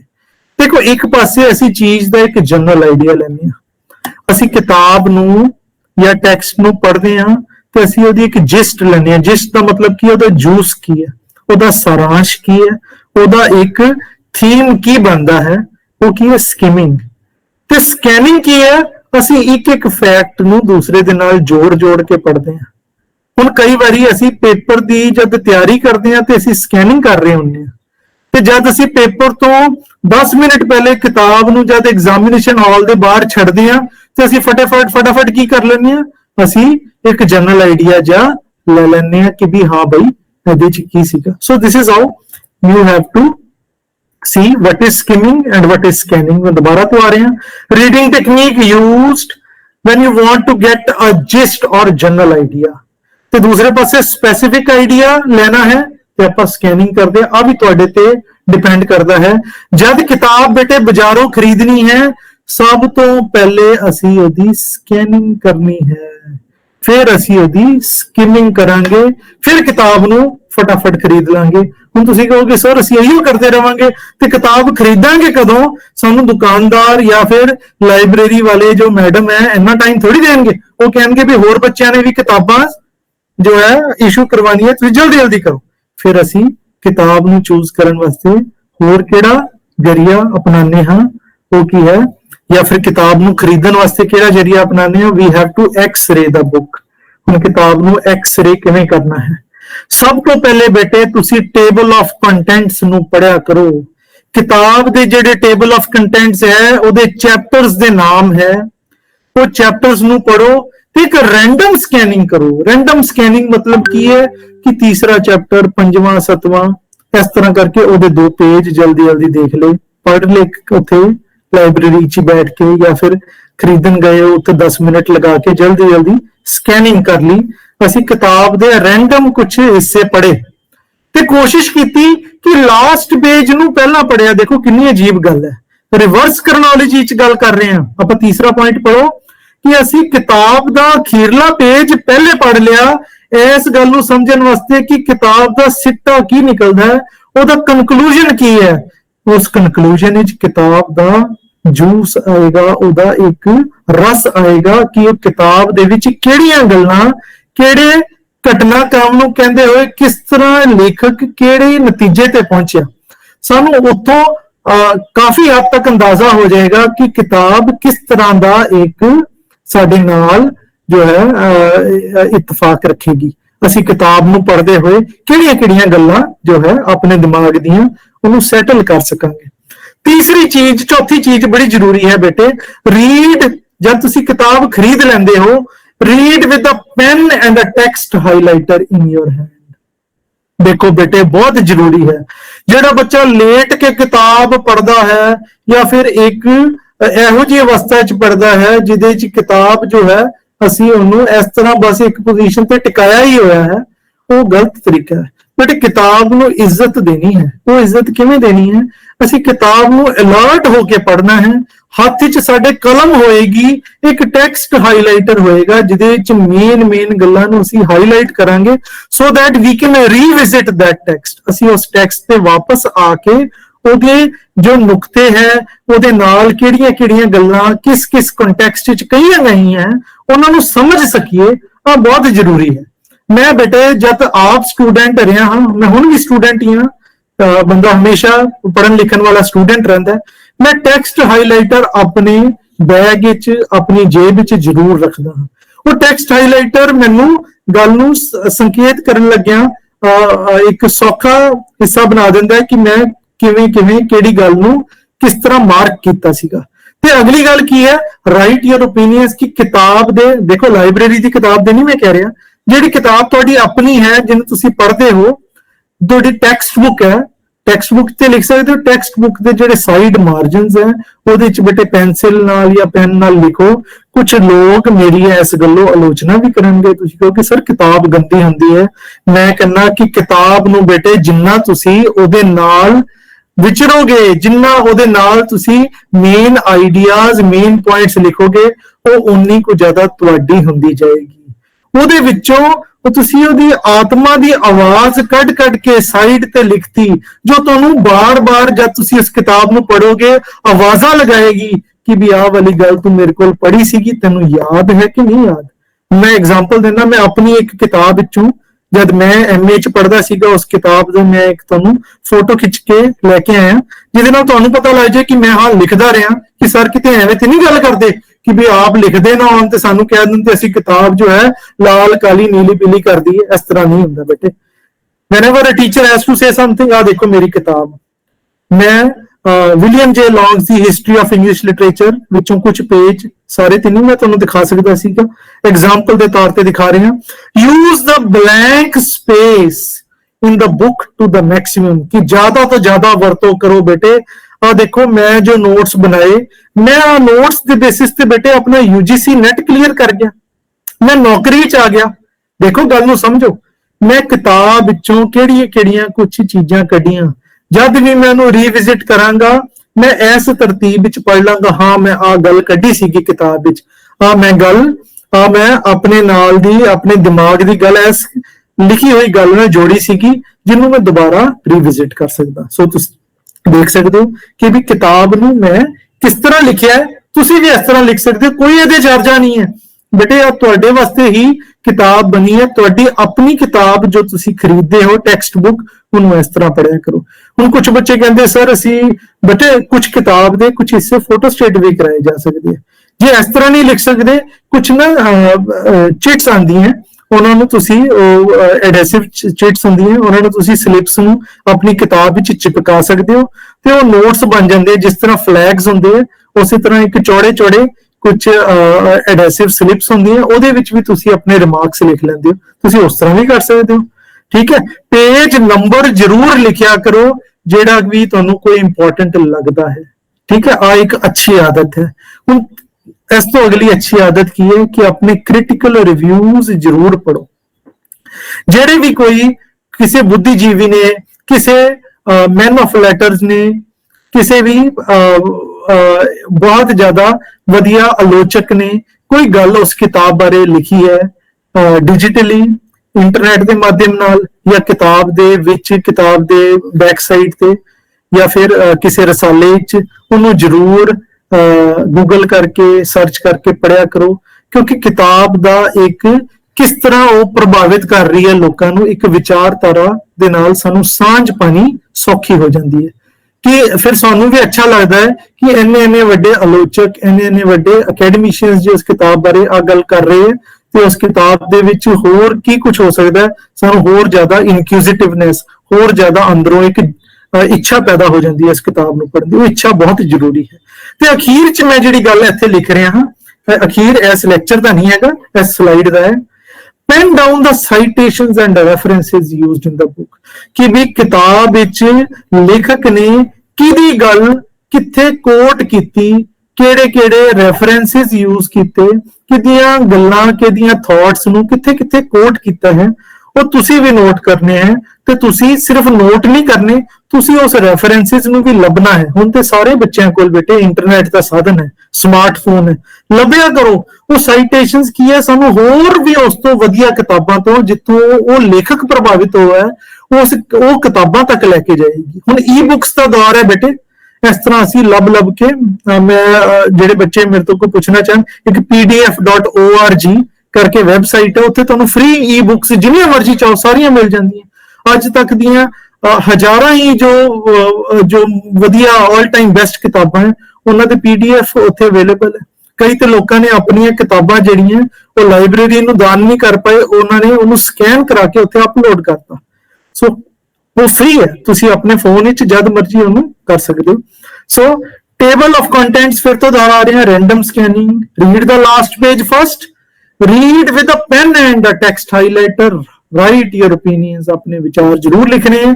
ਕ੍ਰਿਟੀਕਲ ਰਿਵਿਊਜ਼ ਜਿਹੜੇ ਵੀ ਕੋਈ ਬੁੱਧੀਜੀਵੀ ਨੇ ਕਿਸੇ ਨੇ ਦਿੱਤੇ ਇਸ ਕਿਤਾਬ ਬਾਰੇ ਪੜ੍ਹੋ, ਸੋਚੋ, ਵਿਚਾਰੋ, ਤੇ ਅਖੀਰ ਤੇ ਸਾਈਟੇਸ਼ਨਸ ਤੇ ਰੈਫਰੈਂਸਸ ਜ਼ਰੂਰ ਲਿਖੋ ਕਿ ਵੀ ਉਹਨੇ ਕਿਹੜੀਆਂ ਗੱਲਾਂ, ਕਿਹੜੇ ਨੁਕਤੇ ਕਿਹੜੀ ਕਿਤਾਬ ਤੋਂ ਚੱਕੇ ਹੈ ਲੇਖਕ ਨੇ, ਉਹਦੇ ਬਾਰੇ ਵੀ ਤੁਸੀਂ ਪੈਨ ਡਾਊਨ ਕਰੋ ਇਨਫੋਰਮੇਸ਼ਨ ਤੇ ਉਸ ਤੱਕ ਆਪਣੀ ਪਹੁੰਚ ਬਣਾਓ, ਤਾਂ ਕਿ ਤੁਸੀਂ ਉਹ ਕਿੱਥੋਂ ਵਿਚਾਰ ਆਏ ਉੱਥੋਂ ਤੱਕ ਵੀ ਪਹੁੰਚ ਸਕੋ। ਠੀਕ ਹੈ। ਸੋ ਕਈ ਵਾਰ ਹੁੰਦਾ ਨਾ ਕਿ ਕਲਾਸ ਵਿੱਚ ਕੋਈ ਟੀਚਰ ਕਹਿੰਦਾ ਕਿ ਮੇਰੇ ਟੀਚਰ ਨੇ ਮੈਨੂੰ ਆਹ ਗੱਲ ਸਿਖਾਈ, ਉਹ ਆਪਣੇ ਟੀਚਰ ਦਾ ਨਾਮ ਵੀ ਦਿੰਦਾ ਹੈ। ਠੀਕ ਹੈ, ਮੇਰੇ ਟੀਚਰ ਨੇ ਆ ਕਿਹਾ, ਤੇ ਜੇ ਉਹ ਟੀਚਰ ਆਪਣੇ ਅੱਗੋਂ ਟੀਚਰ ਦਾ ਨਾਮ ਦੇ ਦਿੰਦਾ ਤੇ ਬੱਚੇ ਕਹਿੰਦੇ ਕਿ ਵੀ ਸਾਡਾ ਟੀਚਰ ਇੰਨਾ ਵਧੀਆ ਹੈ ਤੇ ਉਹਦਾ ਟੀਚਰ ਕਿਹੋ ਜਿਹਾ ਹੋਏਗਾ।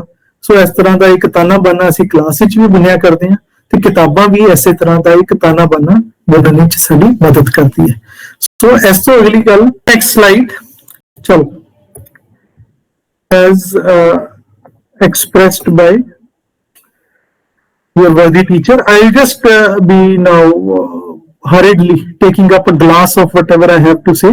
ਚਲੋ ਹੁਣ ਆਪਾਂ ਦੇਖਦੇ ਹਾਂ ਬੇਟੇ, ਅਗਲੀ ਸਲਾਈਡ ਦੇਖ ਲੈਂਦੇ ਹਾਂ, ਕੋਈ ਬਹੁਤਾ ਟਾਈਮ ਨਹੀਂ ਲਗਾਉਂਦੇ। ਠੀਕ ਹੈ, ਮੈਂ ਸ਼ਾਇਦ ਸ਼ਬਦਾਂ ਦੇ ਬਹਾਵ ਵਿੱਚ ਇੰਨਾ ਕੁ ਜ਼ਿਆਦਾ ਅੱਗੇ ਚਲਾ ਗਿਆ, ਮੈਨੂੰ ਤਾਂ ਲੱਗ ਰਿਹਾ ਸੀਗਾ ਕਿ ਮੈਂ ਕਲਾਸਰੂਮ 'ਚ ਤੁਹਾਡੇ ਨਾਲ ਐਸੋਸੀਏਟਿਡ ਹਾਂ। ਚਲੋ ਟਾਈਮ ਦਾ ਵੀ ਧਿਆਨ ਰੱਖਣਾ ਭਾਈ, ਬਿਲਕੁਲ ਸਹੀ ਗੱਲ ਹੈ।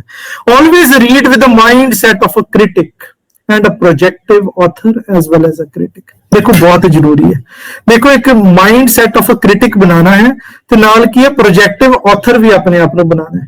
ਕਿ ਜੇ ਤੁਸੀਂ ਆਥਰ ਹੁੰਦੇ ਤੇ ਤੁਸੀਂ ਕਿਹੋ ਜੀ ਗੱਲ ਲਿਖਦੇ, ਕਿ ਤੁਸੀਂ ਇਸ ਗੱਲ ਨੂੰ ਕਿਸ ਪੁਆਇੰਟ ਆਫ ਵਿਊ ਨਾਲ ਐਕਸਪ੍ਰੈਸ ਕਰਦੇ, ਤੇ ਅਖੀਰ ਤੇ ਹੈ ਕਿ ਤੁਸੀਂ ਆਲੋਚਕ ਦਾ ਵੀ ਦ੍ਰਿਸ਼ਟੀਕੋਣ ਰੱਖਣਾ ਹੈ। ਸੋ ਦੋਨੋਂ ਚੀਜ਼ਾਂ, ਕਿਸੇ ਆਥਰ ਨਾਲ ਕਿਵੇਂ ਇਤਫਾਕ ਰੱਖਦੇ ਤੇ ਇੱਕ ਆਲੋਚਕ ਦਾ ਕਿਵੇਂ ਜਿਹਾ ਦ੍ਰਿਸ਼ਟੀਕੋਣ ਹੋਣਾ ਚਾਹੀਦਾ, ਉਹ ਵੀ ਤੁਸੀਂ ਰੱਖਦੇ।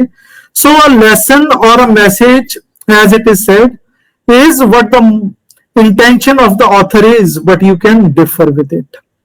ਸੋ ਆ ਬਹੁਤ ਜ਼ਰੂਰੀ ਹੈ। ਉਸ ਤੋਂ ਬਾਅਦ ਬੇਟੇ ਬਹੁਤੀਆਂ ਨਹੀਂ ਗੱਲਾਂ ਕਰਾਂਗੇ, ਹੁਣ ਆਪਾਂ ਕਰਾਂਗੇ ਐਵੋਲੂਸ਼ਨ ਆਫ ਰੀਡਰ। ਦੇਖੋ ਇੱਕ ਰੀਡਰ ਜੋ ਹੈ ਇਵੋਲਵ ਕਿਵੇਂ ਕਰਦਾ ਹੈ। ਉਹ ਰੀਡਰ ਇਵੋਲਵ ਇਸ ਤਰ੍ਹਾਂ ਕਰਦਾ ਹੈ ਕਿ ਵੀ ਉਹਦੇ ਕੋਲ ਦੋ ਮਾਪਦੰਡ ਹੁੰਦੇ ਹੈ, ਪਹਿਲਾ ਹੈ ਇੰਟੈਂਸਿਵ ਰੀਡਿੰਗ ਔਰ ਦੂਸਰਾ ਹੈ ਐਕਸਟੈਂਸਿਵ ਰੀਡਿੰਗ। ਕੁਝ ਬੱਚੇ ਕਿਤਾਬਾਂ ਦੀ ਬੇਟੇ ਇੰਟੈਂਸਿਵ ਰੀਡਿੰਗ ਕਰਦੇ ਹੈ, that is reading in detail with specific learning aims, ਕਿ ਉਹਨਾਂ ਦਾ ਸਿਰਫ ਤੇ ਸਿਰਫ ਕੀ ਹੈ ਕਿ ਮੇਰੇ ਸਿਲੇਬਸ 'ਚ ਕਿਤਾਬ ਲੱਗੀ ਹੈ, ਮੈਂ ਪੜ੍ਹਨੀ ਹੈ, ਨੰਬਰ ਲੈਣੇ ਹੈ, ਚੰਗੇ ਨੰਬਰ ਲੈਣੇ ਹੈ, ਪਾਸ ਹੋਣਾ ਹੈ। ਇੱਕ ਤਰੀਕਾ ਹੋ ਗਿਆ, ਇਹਨੂੰ ਕਹਿੰਦੇ ਮਟੀਰੀਅਲਿਸਟਿਕ ਅਪਰੋਚ। ਠੀਕ ਹੈ, ਇਹਨੂੰ ਕਹਿੰਦੇ ਇੱਕ ਮਟੀਰੀਅਲਿਸਟਿਕ ਅਪਰੋਚ, ਜਦ ਪਦਾਰਥਵਾਦੀ ਸਾਡੀ ਅਪਰੋਚ ਹੈ ਕਿ ਵੀ ਅਸੀਂ ਸਿਰਫ ਤੇ ਸਿਰਫ ਉਹਦੇ ਵਿੱਚੋਂ ਮੈਨੂੰ ਫਾਇਦਾ ਕੀ ਹੋਏਗਾ ਉਹ ਦੇਖ ਰਹੇ ਹਾਂ। ਤੇ ਐਕਸਟੈਂਸਿਵ ਰੀਡਿੰਗ ਕੀ ਹੈ, ਜਦ ਤੁਸੀਂ ਰੀਡਿੰਗ ਕਰਦੇ ਹੋਏ ਤੁਹਾਨੂੰ ਪਲੇਜ਼ਰ ਮਹਿਸੂਸ ਹੁੰਦਾ ਹੈ, ਤੁਹਾਨੂੰ ਖੁਸ਼ੀ ਮਹਿਸੂਸ ਹੁੰਦੀ ਹੈ, ਤੁਹਾਡੇ ਅੰਦਰ ਸੈਟੀਸਫੈਕਸ਼ਨ ਹੁੰਦੀ ਹੈ, ਤੁਹਾਨੂੰ ਨੀਂਦ ਅੱਛੀ ਆ ਜਾਂਦੀ ਹੈ, ਤੇ ਅਗਲੇ ਦਿਨ ਤੁਸੀਂ ਇੱਕ ਤਬੀਅਤ ਨਾਲ ਉੱਠਦੇ ਹੋ, ਤੇ ਜਿਹੜੇ ਵਿਚਾਰ ਤੁਸੀਂ ਕੱਲ ਪੜ੍ਹੇ ਸੀਗੇ, ਪਿਛਲੇ ਦਿਨ ਪੜ੍ਹੇ ਸੀਗੇ, ਉਹ ਅੱਗੇ ਲੋਕਾਂ ਤੱਕ ਪਹੁੰਚਾਉਂਦੇ ਹੋ, ਇੱਕ ਚੇਨ ਬਣਾਉਂਦੇ ਹੋ, ਇੱਕ ਰਿਸ਼ਤਾ ਬਣਾਉਂਦੇ ਹੋ, ਇੱਕ ਰੀਡਰ ਦਾ, ਇੱਕ ਆਲੋਚਕ ਦਾ, ਇੱਕ ਲਰਨਰ ਦਾ, ਇੱਕ ਆਥਰ ਦਾ। ਉਹ ਇੱਕ ਆਪਸ ਵਿੱਚ ਇੱਕ ਅੱਛਾ ਇੱਕ ਸਿਸਟਮ ਬਣਦਾ ਹੈ। ਲਾਸਟ ਤੇ ਮੈਂ ਇੱਕ ਗੱਲ ਕਵਾਂਗਾ ਕਿ ਕੁਝ ਬੱਚੇ ਕਹਿੰਦੇ ਕਿ ਸਰ ਤੁਸੀਂ ਵੀ ਕਵਿਤਾ ਲਿਖਦੇ ਹੋ, ਤੁਸੀਂ ਵੀ ਕਵਿਤਾਵਾਂ ਬਾਰੇ ਗੱਲ ਕਰਦੇ ਹੋ, ਕਲਾਸ ਵਿੱਚ ਵੀ ਆਪਣੀਆਂ ਵੀ ਸੁਣਾਉਂਦੇ ਹੋ, ਲੋਕਾਂ ਦੀਆਂ ਵੀ ਸੁਣਾਉਂਦੇ ਹੋ, ਹੋਰ ਵੀ ਕਵੀਆਂ ਦੀ ਸੁਣਾਉਂਦੇ ਹੋ ਕਿ ਵੀ ਸਰ ਅਸੀਂ ਵੀ ਕਵੀ ਬਣ ਸਕਦੇ ਹਾਂ। ਬੇਟੇ ਇੱਕ ਗੱਲ ਮੇਰੀ ਯਾਦ ਰੱਖੋ, ਤੁਸੀਂ ਸਾਰੇ ਹੀ ਕਵੀ ਹੋ, ਤੁਸੀਂ ਸਾਰੇ ਹੀ ਲੇਖਕ ਹੋ, ਬਟ ਅੱਛਾ ਲਿਖਣ ਵਾਸਤੇ ਅੱਛਾ ਪੜ੍ਹਨਾ ਬਹੁਤ ਜ਼ਰੂਰੀ ਹੈ। ਜੇ ਮੈਂ ਅੱਛੇ ਮਹਾਨ ਕਵੀਆਂ ਨੂੰ ਨਹੀਂ ਪੜ੍ਹਦਾ, ਜੇ ਅੱਛੇ ਮਹਾਨ ਲੇਖਕ, ਡਰਾਮੇਟਿਸਟ, ਰਾਈਟਰਸ, ਨੋਵਲਕਾਰ ਇਹਨਾਂ ਨੂੰ ਨਹੀਂ ਪੜ੍ਹਦਾ ਤੇ ਮੇਰਾ ਪ੍ਰੋਸੈਸ ਅਧੂਰਾ ਹੈ, ਮੇਰੀ ਐਵੋਲਿਊਸ਼ਨ ਐਜ਼ ਅ ਰੀਡਰ ਅਧੂਰੀ ਹੈ। ਮੈਂ ਆਪਣੀ ਐਵੋਲਿਊਸ਼ਨ ਕੀ ਹੈ, ਮੇਰਾ ਜਰਨੀ ਅਧੂਰਾ ਹੈ। ਮੈਂ ਉਸ ਜਰਨੀ ਨੂੰ ਅੰਜਾਮ ਤੱਕ ਕਦੋਂ ਲੈ ਕੇ ਜਾਵਾਂਗਾ, ਜਦ ਮੈਂ ਉਹਨਾਂ ਨੂੰ ਪੜਾਂਗਾ। ਤੇ ਅਖੀਰ ਤੇ ਮੈਂ ਸਲਾਈਡ ਲਾਸਟ ਸ਼ੇਅਰ ਕਰਾਂਗਾ, a reader without a book may survive but a book without a reader will die। ਸੋ ਇੱਕ ਕਿਤਾਬ ਦਾ ਅੰਤ ਨਾ ਹੋਣ ਦਿਓ, ਉਹਨੂੰ ਇੱਕ ਅੱਛਾ ਰੀਡਰ ਦਿਓ ਆਪਣੇ ਰੂਪ ਵਿੱਚ, ਜਾਂ ਫਿਰ ਹੋਰਾਂ ਨੂੰ ਵੀ ਹੋਰ ਅੱਗੇ ਮੈਸੇਜ ਪਹੁੰਚਾਓ ਕਿ ਉਹ ਵੀ ਕਿਤਾਬਾਂ ਪੜ੍ਹ ਸਕਣ। ਇਹਨਾਂ ਸ਼ਬਦਾਂ ਨਾਲ ਮੈਂ ਹੁਣ ਆਪਣੇ ਲੈਕਚਰ ਨੂੰ ਐਂਡ ਕਰਾਂਗਾ ਤੇ ਇਸ ਉਮੀਦ ਵਿੱਚ ਕਿ ਵੀ ਤੁਸੀਂ ਕੁਝ ਸਵਾਲ ਪੁੱਛੋਗੇ ਤੇ ਕੁਝ ਆਪਣੇ ਵੀ ਵਿਚਾਰ ਰੱਖੋਗੇ। So I am just stopping the sharing screen on my screen, just a moment. I hope I am visible now. Thank you. ਬਹੁਤ ਬਹੁਤ ਸ਼ੁਕਰੀਆ ਖੰਨਾ ਸਰ, ਤੁਸੀਂ ਬੜੇ ਹੀ ਵਧੀਆ ਢੰਗ ਦੇ ਨਾਲ ਤੇ ਬਹੁਤ ਹੀ ਇੰਟਰਸਟਿੰਗ ਢੰਗ ਦੇ ਨਾਲ ਸਾਰੇ ਬੱਚਿਆਂ ਨੂੰ ਲੈਕਚਰ ਦਿੱਤਾ ਤੇ ਮੈਨੂੰ ਪੂਰੀ ਉਮੀਦ ਹੈ ਕਿ ਸਾਡੇ ਸਾਰੇ ਵਿਦਿਆਰਥੀਆਂ ਨੇ ਬਹੁਤ ਹੀ ਦਿਲਚਸਪੀ ਦੇ ਨਾਲ ਲੈਕਚਰ ਸੁਣਿਆ ਹੋਵੇਗਾ। ਤੇ ਚੈਟ ਬਾਕਸ ਦੇ ਵਿੱਚ ਇੱਕ ਕੁਐਸਚਨ ਨਾ ਬੱਚਿਆਂ ਦਾ ਵਾਰ-ਵਾਰ ਆ ਰਿਹਾ ਸੀਗਾ ਵੀ ਕੋਈ ਵੀ ਬੁੱਕ ਪੜ੍ਹਨ ਲਈ ਕਿਵੇਂ ਚੂਜ਼ ਕਰਨੀ ਹੈ ਅਸੀਂ, ਤਾਂ ਮੈਨੂੰ ਲੱਗਦਾ ਹੈ ਵੀ ਸਾਰੇ ਬੱਚਿਆਂ ਨੂੰ ਤੁਸੀਂ ਜਿਸ ਢੰਗ ਨਾਲ ਦੱਸਿਆ ਸਕਿਮਿੰਗ ਔਰ ਸਕੈਨਿੰਗ ਜਰੀਏ, ਤਾਂ ਉਸ ਮਤਲਬ ਕਿ ਢੰਗ ਦੇ ਨਾਲ ਮਤਲਬ ਅਸੀਂ ਕੋਈ ਵੀ ਬੁੱਕ ਮਤਲਬ ਦੇਖ ਸਕਦੇ ਹਾਂ, ਪੜ੍ਹਨ ਲਈ ਚੂਜ਼ ਕਰ ਸਕਦੇ ਹਾਂ ਆਪਦੇ ਲਈ। ਤਾਂ ਮੈਨੂੰ ਲੱਗਦਾ ਵੀ ਸਾਰੇ ਵਿਦਿਆਰਥੀਆਂ ਨੂੰ ਇਸ ਚੀਜ਼ ਬਾਰੇ ਪਤਾ ਲੱਗ ਗਿਆ ਹੋਣਾ, ਸਮਝ ਵੀ ਗਏ ਹੋਣੇ ਆ ਵੀ ਅਸੀਂ ਕਿਸੇ ਵੀ ਕਿਤਾਬ ਦੀ ਕਿਵੇਂ ਸਕਿਮਿੰਗ ਤੇ ਉਸ ਤੋਂ ਬਾਅਦ ਸਕੈਨਿੰਗ ਕਰਨੀ ਹੈ, ਆਪਦੇ ਪੜ੍ਹਨ ਦੇ ਲਈ ਕਿਵੇਂ ਚੂਜ਼ ਕਰਨੀ ਹੈ। ਤਾਂ ਸਰ ਇੱਕ ਸਵਾਲ ਮੇਰਾ ਵੀ ਹੈ, ਉਹ ਹੈ ਵੀ ਅੱਜ ਕੱਲ ਦੀ ਜਿਹੜੀ ਨੌਜਵਾਨ ਪੀੜ੍ਹੀ ਹੈ ਉਹ ਲਾਇਬ੍ਰੇਰੀ ਜਾਣ ਨਾਲੋਂ ਮੋਬਾਈਲ ਫੋਨ ਜਾਂ ਫਿਰ ਹੋਰ ਇਲੈਕਟ੍ਰਿਕ ਸਾਧਨਾਂ ਵੱਲ ਜ਼ਿਆਦਾ ਆਕਰਸ਼ਿਤ ਹੋ ਰਹੀ ਹੈ। ਤੁਸੀਂ ਦੇਖੋ ਵੀ ਜੰਮਦਾ ਬੱਚਾ ਨਾ, ਛੋਟਾ ਜਿਹਾ ਬੱਚਾ ਹੋਊਗਾ, ਉਹ ਵੀ ਮਤਲਬ ਕਿ ਫੋਨ ਵੱਲ ਇੱਕਦਮ ਅਟਰੈਕਟ ਹੁੰਦਾ। ਤਾਂ ਸਵਾਲ ਮੇਰਾ ਇਹ ਹੈ ਵੀ ਅੱਜ ਕੱਲ ਦੀ ਜਿਹੜੀ ਪੀੜ੍ਹੀ ਹੈ ਉਹਨੂੰ ਲਾਇਬ੍ਰੇਰੀ ਜਾਣ ਜਾਂ ਕਿਤਾਬਾਂ ਪੜ੍ਹਨ ਕਿਵੇਂ ਉਤਸ਼ਾਹਿਤ ਕੀਤਾ ਜਾਵੇ? ਪਹਿਲੇ ਤੇ ਨਾ ਇੱਕ ਰੀਡਿੰਗ ਕਲਚਰ ਸਾਨੂੰ ਡਿਵੈਲਪ ਕਰਨਾ ਚਾਹੀਦਾ। ਆਮ ਤੌਰ ਤੇ ਸਾਡੇ ਦਿਮਾਗ ਵਿੱਚ ਇੱਕ ਗੱਲ ਆ ਗਈ ਹੈ ਕਿ ਵੀ ਅਸੀਂ ਕਿਤਾਬ ਦਾ ਜਲਦੀ ਤੋਂ ਜਲਦੀ ਉਹਦਾ ਜੋ ਕਨਕਲੂਜਨ ਹੈ ਉੱਥੋਂ ਤੱਕ ਪਹੁੰਚ ਜਾਈਏ। ਹਰ ਬੱਚੇ ਦਾ ਇੱਕ ਜਿਵੇਂ ਤੁਹਾਨੂੰ ਦੱਸਿਆ ਸੀ ਕਿ ਇੱਕ ਉਹਦੀ ਮਟੀਰੀਅਲਿਸਟਿਕ ਅਪਰੋਚ ਹੈ ਕਿ ਮੈਂ ਇਸ ਕਿਤਾਬ ਤੋਂ ਕਿੰਨਾ ਕੁ ਜ਼ਿਆਦਾ ਗੇਨ ਕਰ ਸਕਦਾ ਤੇ ਉਹਦੇ ਤੋਂ ਮੈਨੂੰ ਕਿੰਨੇ ਕੁ ਜ਼ਿਆਦਾ ਕੰਪੀਟੀਸ਼ਨ ਕਰੈਕ ਹੋ ਜਾਣਗੇ। ਜਾਂ ਜਿਸ ਬੱਚੇ ਦੀ ਉਹ ਅਪਰੋਚ ਨਹੀਂ ਹੈਗੀ ਉਹ ਕਿਤਾਬਾਂ ਨੂੰ ਵੀ ਪੜ੍ਹੇਗਾ, ਉਹ ਕਿਤਾਬਾਂ ਨੂੰ ਇੰਜੋਏ ਵੀ ਕਰੇਗਾ। ਉਹ ਅਪਰੋਚ ਬਹੁਤ ਜ਼ਰੂਰੀ ਹੈ। ਉਹਦੇ ਵਾਸਤੇ ਕਾਲਜ ਵਿੱਚ ਲਾਇਬ੍ਰੇਰੀਜ਼ ਨਾਲੋਂ ਰੀਡਿੰਗ ਹਾਲ ਤੇ ਸਾਨੂੰ ਜ਼ਿਆਦਾ ਤਵੱਜੋ ਦੇਣੀ ਚਾਹੀਦੀ ਹੈ ਕਿ ਬੱਚਿਆਂ ਨੂੰ ਇੱਕ ਇਹੋ ਜਿਹਾ ਟਾਈਮ ਸਪੈਂਡ ਦੇਣਾ ਚਾਹੀਦਾ ਕਿ ਉਹ ਬਾਹਰ ਘੁੰਮਣ ਦੀ ਬਜਾਏ ਕੁਝ ਅੱਛੀਆਂ ਕਿਤਾਬਾਂ ਜੋ ਉੱਥੋਂ ਹੀ ਰੀਡ ਕਰਨ ਤੇ ਉੱਥੇ ਹੀ ਫਲੈਗ ਕਰਕੇ ਚਲੇ ਜਾਣ ਕਿ ਮੈਂ ਇੱਥੋਂ ਤੱਕ ਕੁਝ ਪੇਜ ਪੜ੍ਹੇ ਤੇ ਮੈਂ ਕੱਲ ਆ ਕੇ ਦੁਬਾਰਾ ਇਸ ਕਿਤਾਬ ਨੂੰ ਕੰਟੀਨਿਊ ਕਰਾਂਗਾ। ਉਹ ਇੱਕ ਰੀਡਿੰਗ ਕਲਚਰ ਸਾਨੂੰ ਡਿਵੈਲਪ ਕਰਨਾ ਚਾਹੀਦਾ। ਉਹ ਰੀਡਿੰਗ ਕਲਚਰ ਦੇ ਨਾਲ ਸਾਡਾ ਵੀ ਇੱਕ ਹੋਰ ਵੀ ਗੱਲ ਜੁੜ ਜਾਂਦੀ ਹੈ ਕਿ ਅਸੀਂ ਉਹਨਾਂ ਤੋਂ ਪੁੱਛੀਏ ਕਿ ਵੀ ਕਿਸ ਕਿਤਾਬ ਨੂੰ ਤੁਸੀਂ ਪੜ੍ਹਿਆ ਤੇ ਆਓ ਆਪਾਂ ਇੱਥੇ ਇੱਕ ਬੁੱਕ ਰੀਡਿੰਗ ਕਲੱਬ ਬਣਾਈਏ, ਉਸ ਕਿਤਾਬ ਤੇ ਡਿਸਕਸ਼ਨ ਕਰੀਏ। ਉਹਦੇ ਵਿੱਚ ਸਾਡਾ role as a teacher, as a facilitator ਆ ਜਾਂਦਾ ਹੈ ਕਿ ਅਸੀਂ ਬੱਚਿਆਂ ਨੂੰ ਕਹੀਏ ਕਿ ਤੁਸੀਂ ਇੱਕ ਕਿਤਾਬ ਚੂਜ਼ ਕਰੋ, ਇੱਕ ਕਿਤਾਬ ਚੂਜ਼ ਕੀਤੀ ਹੈ, ਉਹਨੂੰ ਪੜ੍ਹਿਆ ਤੇ ਆਓ ਅੱਜ ਇਸ ਕਿਤਾਬ ਤੇ ਡਿਸਕਸ਼ਨ ਕਰੀਏ। ਜਾਂ ਫਿਰ ਸਾਰੇ ਬੱਚਿਆਂ ਨੂੰ ਇੱਕ ਕਿਤਾਬ ਅੱਜ ਦੀ ਦੇਤੀ ਕਿ ਵੀ ਇਹਨੂੰ ਪੜ੍ਹੋ। So step by step we have to progress. But again as a matter of fact ਕਿ ਵੀ ਸਮਾਰਟਫੋਨਸ ਆ ਗਏ, ਅਸੀਂ ਬਹੁਤਾ ਇਸ ਕਲਚਰ ਨੂੰ ਅਡਾਪਟ ਨਹੀਂ ਕਰ ਪਾਉਂਦੇ। ਲੇਕਿਨ ਕਿਤਾਬਾਂ ਦਾ ਕੋਈ ਸਬਸਟੀਟਿਊਟ ਨਹੀਂ ਹੈ। ਜੋ ਪ੍ਰਿੰਟਡ ਬੁੱਕਸ ਹੈਗੀਆਂ ਉਹਦਾ ਕੋਈ ਸਬਸਟੀਟਿਊਟ ਨਹੀਂ ਹੈ ਤੇ ਨਾ ਹੀ ਕਦੀ ਹੋਏਗਾ। ਆਉਣ ਵਾਲਾ ਦੌਰ ਫਿਰ ਤੋਂ ਪ੍ਰਿੰਟਡ ਬੁੱਕਸ ਵੱਲ ਹੀ ਤੁਰੇਗਾ। ਜਿਹੜੇ ਈ ਬੁੱਕਸ ਵਾਲੇ ਆ ਗਏ ਉਹ ਵੀ ਹੁਣ ਪ੍ਰਿੰਟਡ ਬੁੱਕਸ ਵਾਲੇ ਆ ਜਾਣਗੇ, ਕਿਉਂਕਿ ਕਿਤਾਬ ਦੀ ਜੋ ਰੂਹ ਹੈ ਉਹ ਪ੍ਰਿੰਟਡ ਬੁੱਕਸ 'ਚ ਹੀ ਵਸਦੀ ਹੈ according to me. Yes sir, ਬਿਲਕੁਲ ਸਹਿਮਤ ਹਾਂ ਜੀ ਤੁਹਾਡੇ ਨਾਲ ਵੀ ਸਭ ਤੋਂ ਪਹਿਲਾਂ ਸਾਨੂੰ ਰੀਡਿੰਗ ਕਲਚਰ ਹੀ ਅਪਣਾਉਣਾ ਪਏਗਾ, ਉਸ ਤੋਂ ਬਾਅਦ ਹੀ ਬੱਚਿਆਂ ਦੇ ਵਿੱਚ ਅਸੀਂ ਇੰਟਰਸਟ ਪੈਦਾ ਕਰ ਸਕਦੇ ਹਾਂ ਲਾਇਬ੍ਰੇਰੀ ਜਾਣ ਦੇ ਲਈ। ਤਾਂ ਇੱਕ ਸਰ ਕੁਐਸਚਨ ਹੋਰ ਹੈ ਜੀ, ਉਹ ਹੈ ਵੀ ਇੱਕ ਲਾਇਬ੍ਰੇਰੀਅਨ ਵਜੋਂ ਉਹ ਕਿਹੜੇ ਸਾਧਨ ਵਰਤੇ ਜਾਣ ਕਿ ਵਿਦਿਆਰਥੀਆਂ ਵਿੱਚ ਹੋਰ ਕਿਤਾਬਾਂ ਪੜ੍ਹਨ ਦੀ ਰੁਚੀ ਪੈਦਾ ਕੀਤੀ ਜਾ ਸਕੇ, ਕਿਉਂਕਿ ਅੱਜ ਕੱਲ ਅਸੀਂ ਦੇਖਦੇ ਹਾਂ ਨਾ ਵੀ ਬੱਚੇ ਜਿਹੜੀਆਂ ਉਹਨਾਂ ਨੂੰ ਸਿਲੇਬਸ ਦੇ ਨਿਰਧਾਰਿਤ ਕਿਤਾਬਾਂ ਹੁੰਦੀਆਂ ਉਹ ਵੀ ਚੰਗੀ ਤਰ੍ਹਾਂ ਨਹੀਂ ਪੜ੍ਹਦੇ, ਉਹਨਾਂ ਨੂੰ ਵੀ ਉਹ ਜਿਹੜੀਆਂ ਉਹਨਾਂ ਨੂੰ ਲੱਗੀਆਂ ਹੁੰਦੀਆਂ ਯਾਨੀ ਕਿ ਸਿਲੇਬਸ ਦੀਆਂ ਬੁੱਕਸ ਉਹਨਾਂ ਵੱਲ ਵੀ ਉਹ ਦਿਲਚਸਪੀ ਨਹੀਂ ਦਿਖਾਉਂਦੇ ਜੀ। ਤਾਂ ਇਸ ਤੋਂ ਬਿਨਾਂ ਵੀ ਉਹਨਾਂ ਵਿੱਚ ਇਹੋ ਜਿਹੇ ਲਾਇਬ੍ਰੇਰੀਅਨ ਕਿਵੇਂ ਉਹਨਾਂ ਦੇ ਵਿੱਚ ਇੰਟਰਸਟ ਪੈਦਾ ਕਰ ਸਕੇ ਵੀ ਉਹ ਆਪਣੀਆਂ ਸਿਲੇਬਸ ਵਾਲੀਆਂ ਤਾਂ ਬੁੱਕਸ ਪੜ੍ਹਨ, ਇਸ ਤੋਂ ਬਿਨਾਂ ਹੋਰ ਕਿਤਾਬਾਂ ਨਾਲ ਵੀ ਜੁੜਨ। ਹਾਂਜੀ ਮੈਮ ਕਈ ਵਾਰ ਤੁਸੀਂ ਦੇਖਿਆ ਹੋਏਗਾ ਆਪਾਂ ਕਿਸੇ ਹੋਟਲ ਵਿੱਚ ਖਾਣਾ ਖਾਣ ਜਾਂਦੇ ਹਾਂ ਤੇ ਉੱਥੇ ਸਾਰੇ ਮੈਨੂ ਵਿੱਚ ਇੱਕ ਬਹੁਤ ਵੱਡੇ ਫੌਂਟ ਵਿੱਚ ਇੱਕ ਗੱਲ ਲਿਖੀ ਹੁੰਦੀ ਹੈ ਕਿ ਉਸ ਹੋਟਲ ਦੀ ਸਪੈਸ਼ਲ ਆਈਟਮ। ਹਾਂਜੀ ਸਰ, ਉਹ ਬਸ ਇੱਕ ਲਾਇਬ੍ਰੇਰੀਅਨ ਦੀ ਜੋ ਇੱਕ ਸਪੈਸ਼ਲ ਚੋਇਸ ਹੋਏਗੀ ਕਿ ਵੀ ਆਹ ਕਿਤਾਬ ਪੜ੍ਹੋ ਤੇ ਬੱਚੇ ਆਪਣੇ ਆਪ ਹੀ ਉਸ ਗੱਲ ਨੂੰ ਪ੍ਰਭਾਵਿਤ ਹੋਣਗੇ, ਪ੍ਰੇਰਿਤ ਹੋਣਗੇ ਕਿ ਇੱਕ ਲਾਇਬ੍ਰੇਰੀਅਨ ਇੱਕ ਰੋਜ਼ ਦੀ ਕਿਤਾਬ ਬੁੱਕ ਆਫ ਦਾ ਡੇ ਬੱਚਿਆਂ ਵਾਸਤੇ ਲਿਖੇ ਕਿ ਵੀ ਆਹ ਕਿਤਾਬ ਪੜ੍ਹਿਆ ਕਰੋ, ਠੀਕ ਹੈ, ਤੇ ਜਾਂ book of the week, book of the month, ਜਿਹਦੇ ਨਾਲ ਬੱਚੇ ਉਸ ਕਿਤਾਬ ਨੂੰ ਹੌਲੀ-ਹੌਲੀ ਕਰਕੇ ਪੜ੍ਹਨ। ਸੋ ਇੱਕ ਲਾਇਬ੍ਰੇਰੀਅਨ ਦੀ ਭੂਮਿਕਾ ਇਸ ਤਰ੍ਹਾਂ ਕਿ ਵੀ ਉਹਨੂੰ ਵੀ ਇੱਕ ਐਸ ਅ ਫੈਸਿਲਿਟੇਟਰ, ਟੀਚਰਸ ਤੇ ਚਲੋ ਦੱਸਦੇ ਹੀ ਹੈ ਕਿ ਬਟ ਲਾਇਬ੍ਰੇਰੀਅਨ ਨੂੰ ਸਿਰਫ ਬੁੱਕਸ ਇਸ਼ੂ ਤੇ ਰਿਟਰਨ ਕਰਨ ਤੱਕ ਹੀ ਨਹੀਂ ਸੀਮਿਤ, ਉਹਨੂੰ ਇੱਕ ਬਹੁਤ ਵਧੀਆ ਇੱਕ ਸਬਜੈਕਟਿਵ ਰੋਲ ਵੀ ਅਪਣਾਉਣਾ ਪਏਗਾ ਜਿਹਦੇ ਵਿੱਚ ਬੱਚਿਆਂ ਨੂੰ ਦੱਸਿਆ ਜਾਏ ਕਿ ਆਹ ਕੁਝ ਕਿਤਾਬਾਂ ਹੈ ਜੋ ਮੈਂ ਵੀ ਪੜ੍ਹੀਆਂ ਤੇ ਤੁਸੀਂ ਵੀ ਪੜ੍ਹੋ, ਜਿਹਦੇ ਨਾਲ ਸਾਡੀ ਗੱਲ ਹੋਰ ਪੁਖਤਾ ਹੋ ਜਾਂਦੀ ਹੈ ਕਿ ਜਿਹੜੀ ਅਸੀਂ ਕਲਾਸਰੂਮ 'ਚ ਕਹਿੰਦੇ ਹਾਂ ਉਹਦੀ ਪਹੁੰਚ ਹੋਰ ਬਹੁਤ ਵਧੀਆ ਹੋ ਜਾਂਦੀ ਹੈ। ਕਿਉਂਕਿ ਤੁਸੀਂ ਜਦ ਬੱਚਿਆਂ ਨਾਲ ਜਾਂ ਫਿਰ ਇੱਕ ਲਾਇਬ੍ਰੇਰੀਅਨ ਜਦ ਬੱਚਿਆਂ ਨਾਲ ਕਈ ਵਾਰ ਬੱਚੇ ਵੀ ਆ ਕੇ ਪੁੱਛ ਲੈਂਦੇ ਕਿ ਆਹ ਕਿਤਾਬ ਜੀ ਵਧੀਆ ਹੋਏਗੀ ਤੇ ਸਾਡਾ ਫਿਰ ਰੋਲ ਆਬਜੈਕਟਿਵ ਨਹੀਂ ਹੋਣਾ ਚਾਹੀਦਾ, ਸਬਜੈਕਟਿਵ ਹੋਣਾ ਚਾਹੀਦਾ। ਭਾਵੇਂ 2 ਮਿੰਟ ਸਾਨੂੰ ਐਕਸਟਰਾ ਲਗਾਣੇ ਪੈਣ, ਬੱਚੇ ਨਾਲ ਡਿਸਕਸ ਕਰਨੀ ਚਾਹੀਦੀ ਹੈ ਕਿ ਇਹ ਕਿਤਾਬ ਵਾਕਈ ਹੀ ਮੈਂ ਵੀ ਪੜ੍ਹੀ ਹੈ, ਬਹੁਤ ਵਧੀਆ। ਓਕੇ ਸਰ, ਠੀਕ ਹੈ ਜੀ। ਸਰ ਸਾਡੇ ਮੈਡਮ ਪਵਨਦੀਪ ਇੱਕ ਕੁਐਸਚਨ ਮੈਮ ਇੱਥੇ ਚੈਟ ਬਾਕਸ ਵਿੱਚ ਹੈ ਕਿ ਇੱਕ ਬੱਚਾ ਆਕਾਸ਼ਦੀਪ ਪੁੱਛ ਰਿਹਾ ਹੈ ਕਿ ਵੀ ਟ੍ਰਾਂਸਲੇਸ਼ਨ ਵਾਲੀਆਂ ਕਿਤਾਬਾਂ ਪੜ੍ਹਨੀਆਂ ਚਾਹੀਦੀਆਂ ਕਿ ਓਰੀਜਨਲ ਪੜ੍ਹਨੀ ਚਾਹੀਦੀ। ਦੇਖੋ ਟ੍ਰਾਂਸਲੇਸ਼ਨ ਕੌਣ ਕਰ ਰਿਹਾ ਆ ਮੈਟਰ ਕਰਦਾ। ਵੈਸੇ ਤੇ ਮੈਂ ਆਮ ਤੌਰ ਤੇ ਦੇਖਿਆ ਜੋ ਕਿਤਾਬ ਦੀ ਓਰੀਜਨਲ ਵਰਜਨ ਹੁੰਦੀ ਹੈ ਉਹ ਕਿਤੇ ਨਾ ਕਿਤੇ ਟੈਂਪਰ ਹੋ ਜਾਂਦੀ ਹੈ, ਉਹ ਕਿਤੇ ਨਾ ਕਿਤੇ ਉਹਦੀ ਥੋੜਾ ਬਹੁਤਾ ਉਹਦੇ ਨਾਲ ਛੇੜਛਾੜ ਹੋ ਹੀ ਜਾਂਦੀ ਹੈ ਜਦ ਅਸੀਂ ਇਹਨੂੰ ਟ੍ਰਾਂਸਲੇਟ ਕਰਦੇ ਹਾਂ, ਕਿਉਂਕਿ ਜੋ ਸ਼ਬਦ ਜਿਸ ਭਾਸ਼ਾ ਵਿੱਚ ਅਸੀਂ ਬਹੁਤ ਮਹਾਰਤ ਰੱਖਦੇ ਹਾਂ ਉਹ ਇਮੋਸ਼ਨਸ ਅਸੀਂ ਉਹੀਓ ਸ਼ਬਦਾਂ 'ਚ ਦੇ ਸਕਦੇ ਹਾਂ ਜਿਸ ਭਾਸ਼ਾ ਦਾ ਸਾਨੂੰ ਗਿਆਨ ਹੈ। ਜਦ ਉਹਦੀ ਕੋਈ ਟ੍ਰਾਂਸਲੇਸ਼ਨ ਕਰਦਾ ਹੈ, ਉਹ ਦੇਖੋ ਮੈਂ ਇੱਕ ਵਰਡ ਬੋਲਦਾ ਐਸਟੋਨਿਸ਼ਡ, ਹੁਣ ਐਸਟੋਨਿਸ਼ਡ, ਬਿਵਿਲਡਰਡ, ਅਮੇਜ਼ਡ, ਕਨਫਿਊਜ਼ਡ, ਪਰਪਲੈਕਸਡ, ਬੈਫਲਡ, ਕਨਫਾਊਂਡਡ, ਹੁਣ ਇੱਕੋ ਸ਼ਬਦ ਦੇ ਕਿੰਨੇ ਸਾਰੇ ਸਿਨੋਨਿਮ ਹੈ। ਹੁਣ ਇੱਕ ਰਾਈਟਰ ਜੋ ਕਿ ਕਿਤਾਬ ਨੂੰ ਪੰਜਾਬੀ ਤੋਂ ਇੰਗਲਿਸ਼ ਵਿੱਚ ਟ੍ਰਾਂਸਲੇਟ ਕਰ ਰਿਹਾ ਉਹ ਇਹਦੇ ਵਿੱਚ ਕਿਹੜਾ ਸਿਨੋਨਿਮ ਵਰਤੋਂ 'ਚ ਲੈ ਕੇ ਆਂਦਾ ਹੈ। ਇੱਕ ਸਿਨੋਨਿਮ ਬਚਾ ਇਸ ਤਰ੍ਹਾਂ ਹੀ ਹੈ ਕਿ ਵੀ ਚਿੱਟੇ ਮੋਤੀ ਦੀ ਮਾਲਾ ਵਿੱਚ ਇੱਕ ਲਾਲ ਲੱਗ ਗਿਆ ਤੇ ਕਿਹੋ ਜਿਹਾ ਲੱਗੇਗਾ।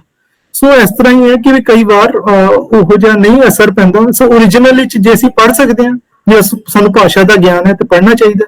ਜੇ ਉਸ ਭਾਸ਼ਾ ਦਾ ਸਾਨੂੰ ਗਿਆਨ ਹੀ ਨਹੀਂ ਫਿਰ ਸਾਡੇ ਕੋਲ ਕੋਈ ਹੱਲ ਹੀ ਨਹੀਂ ਹੈਗਾ, ਫਿਰ ਸਾਨੂੰ ਟ੍ਰਾਂਸਲੇਟਡ ਬੁੱਕਸ ਪੜ੍ਹਨੀਆਂ ਪੈਣਗੀਆਂ। ਯੈਸ ਬਵਨਦੀਪ ਮੈਮ ਤੁਸੀਂ ਕੁਝ ਪੁੱਛਣਾ ਚਾਹੁੰਦੇ ਸੀ? Yes, sir. So thank you for clearing your questions and queries. So first of all, I would like to mention that today is also a English language day. So we are highly honored that being a HOD of the English department, you are here with us on this webinar. And I would like to ask from you that sir, which books we should prefer, fiction or non-fiction?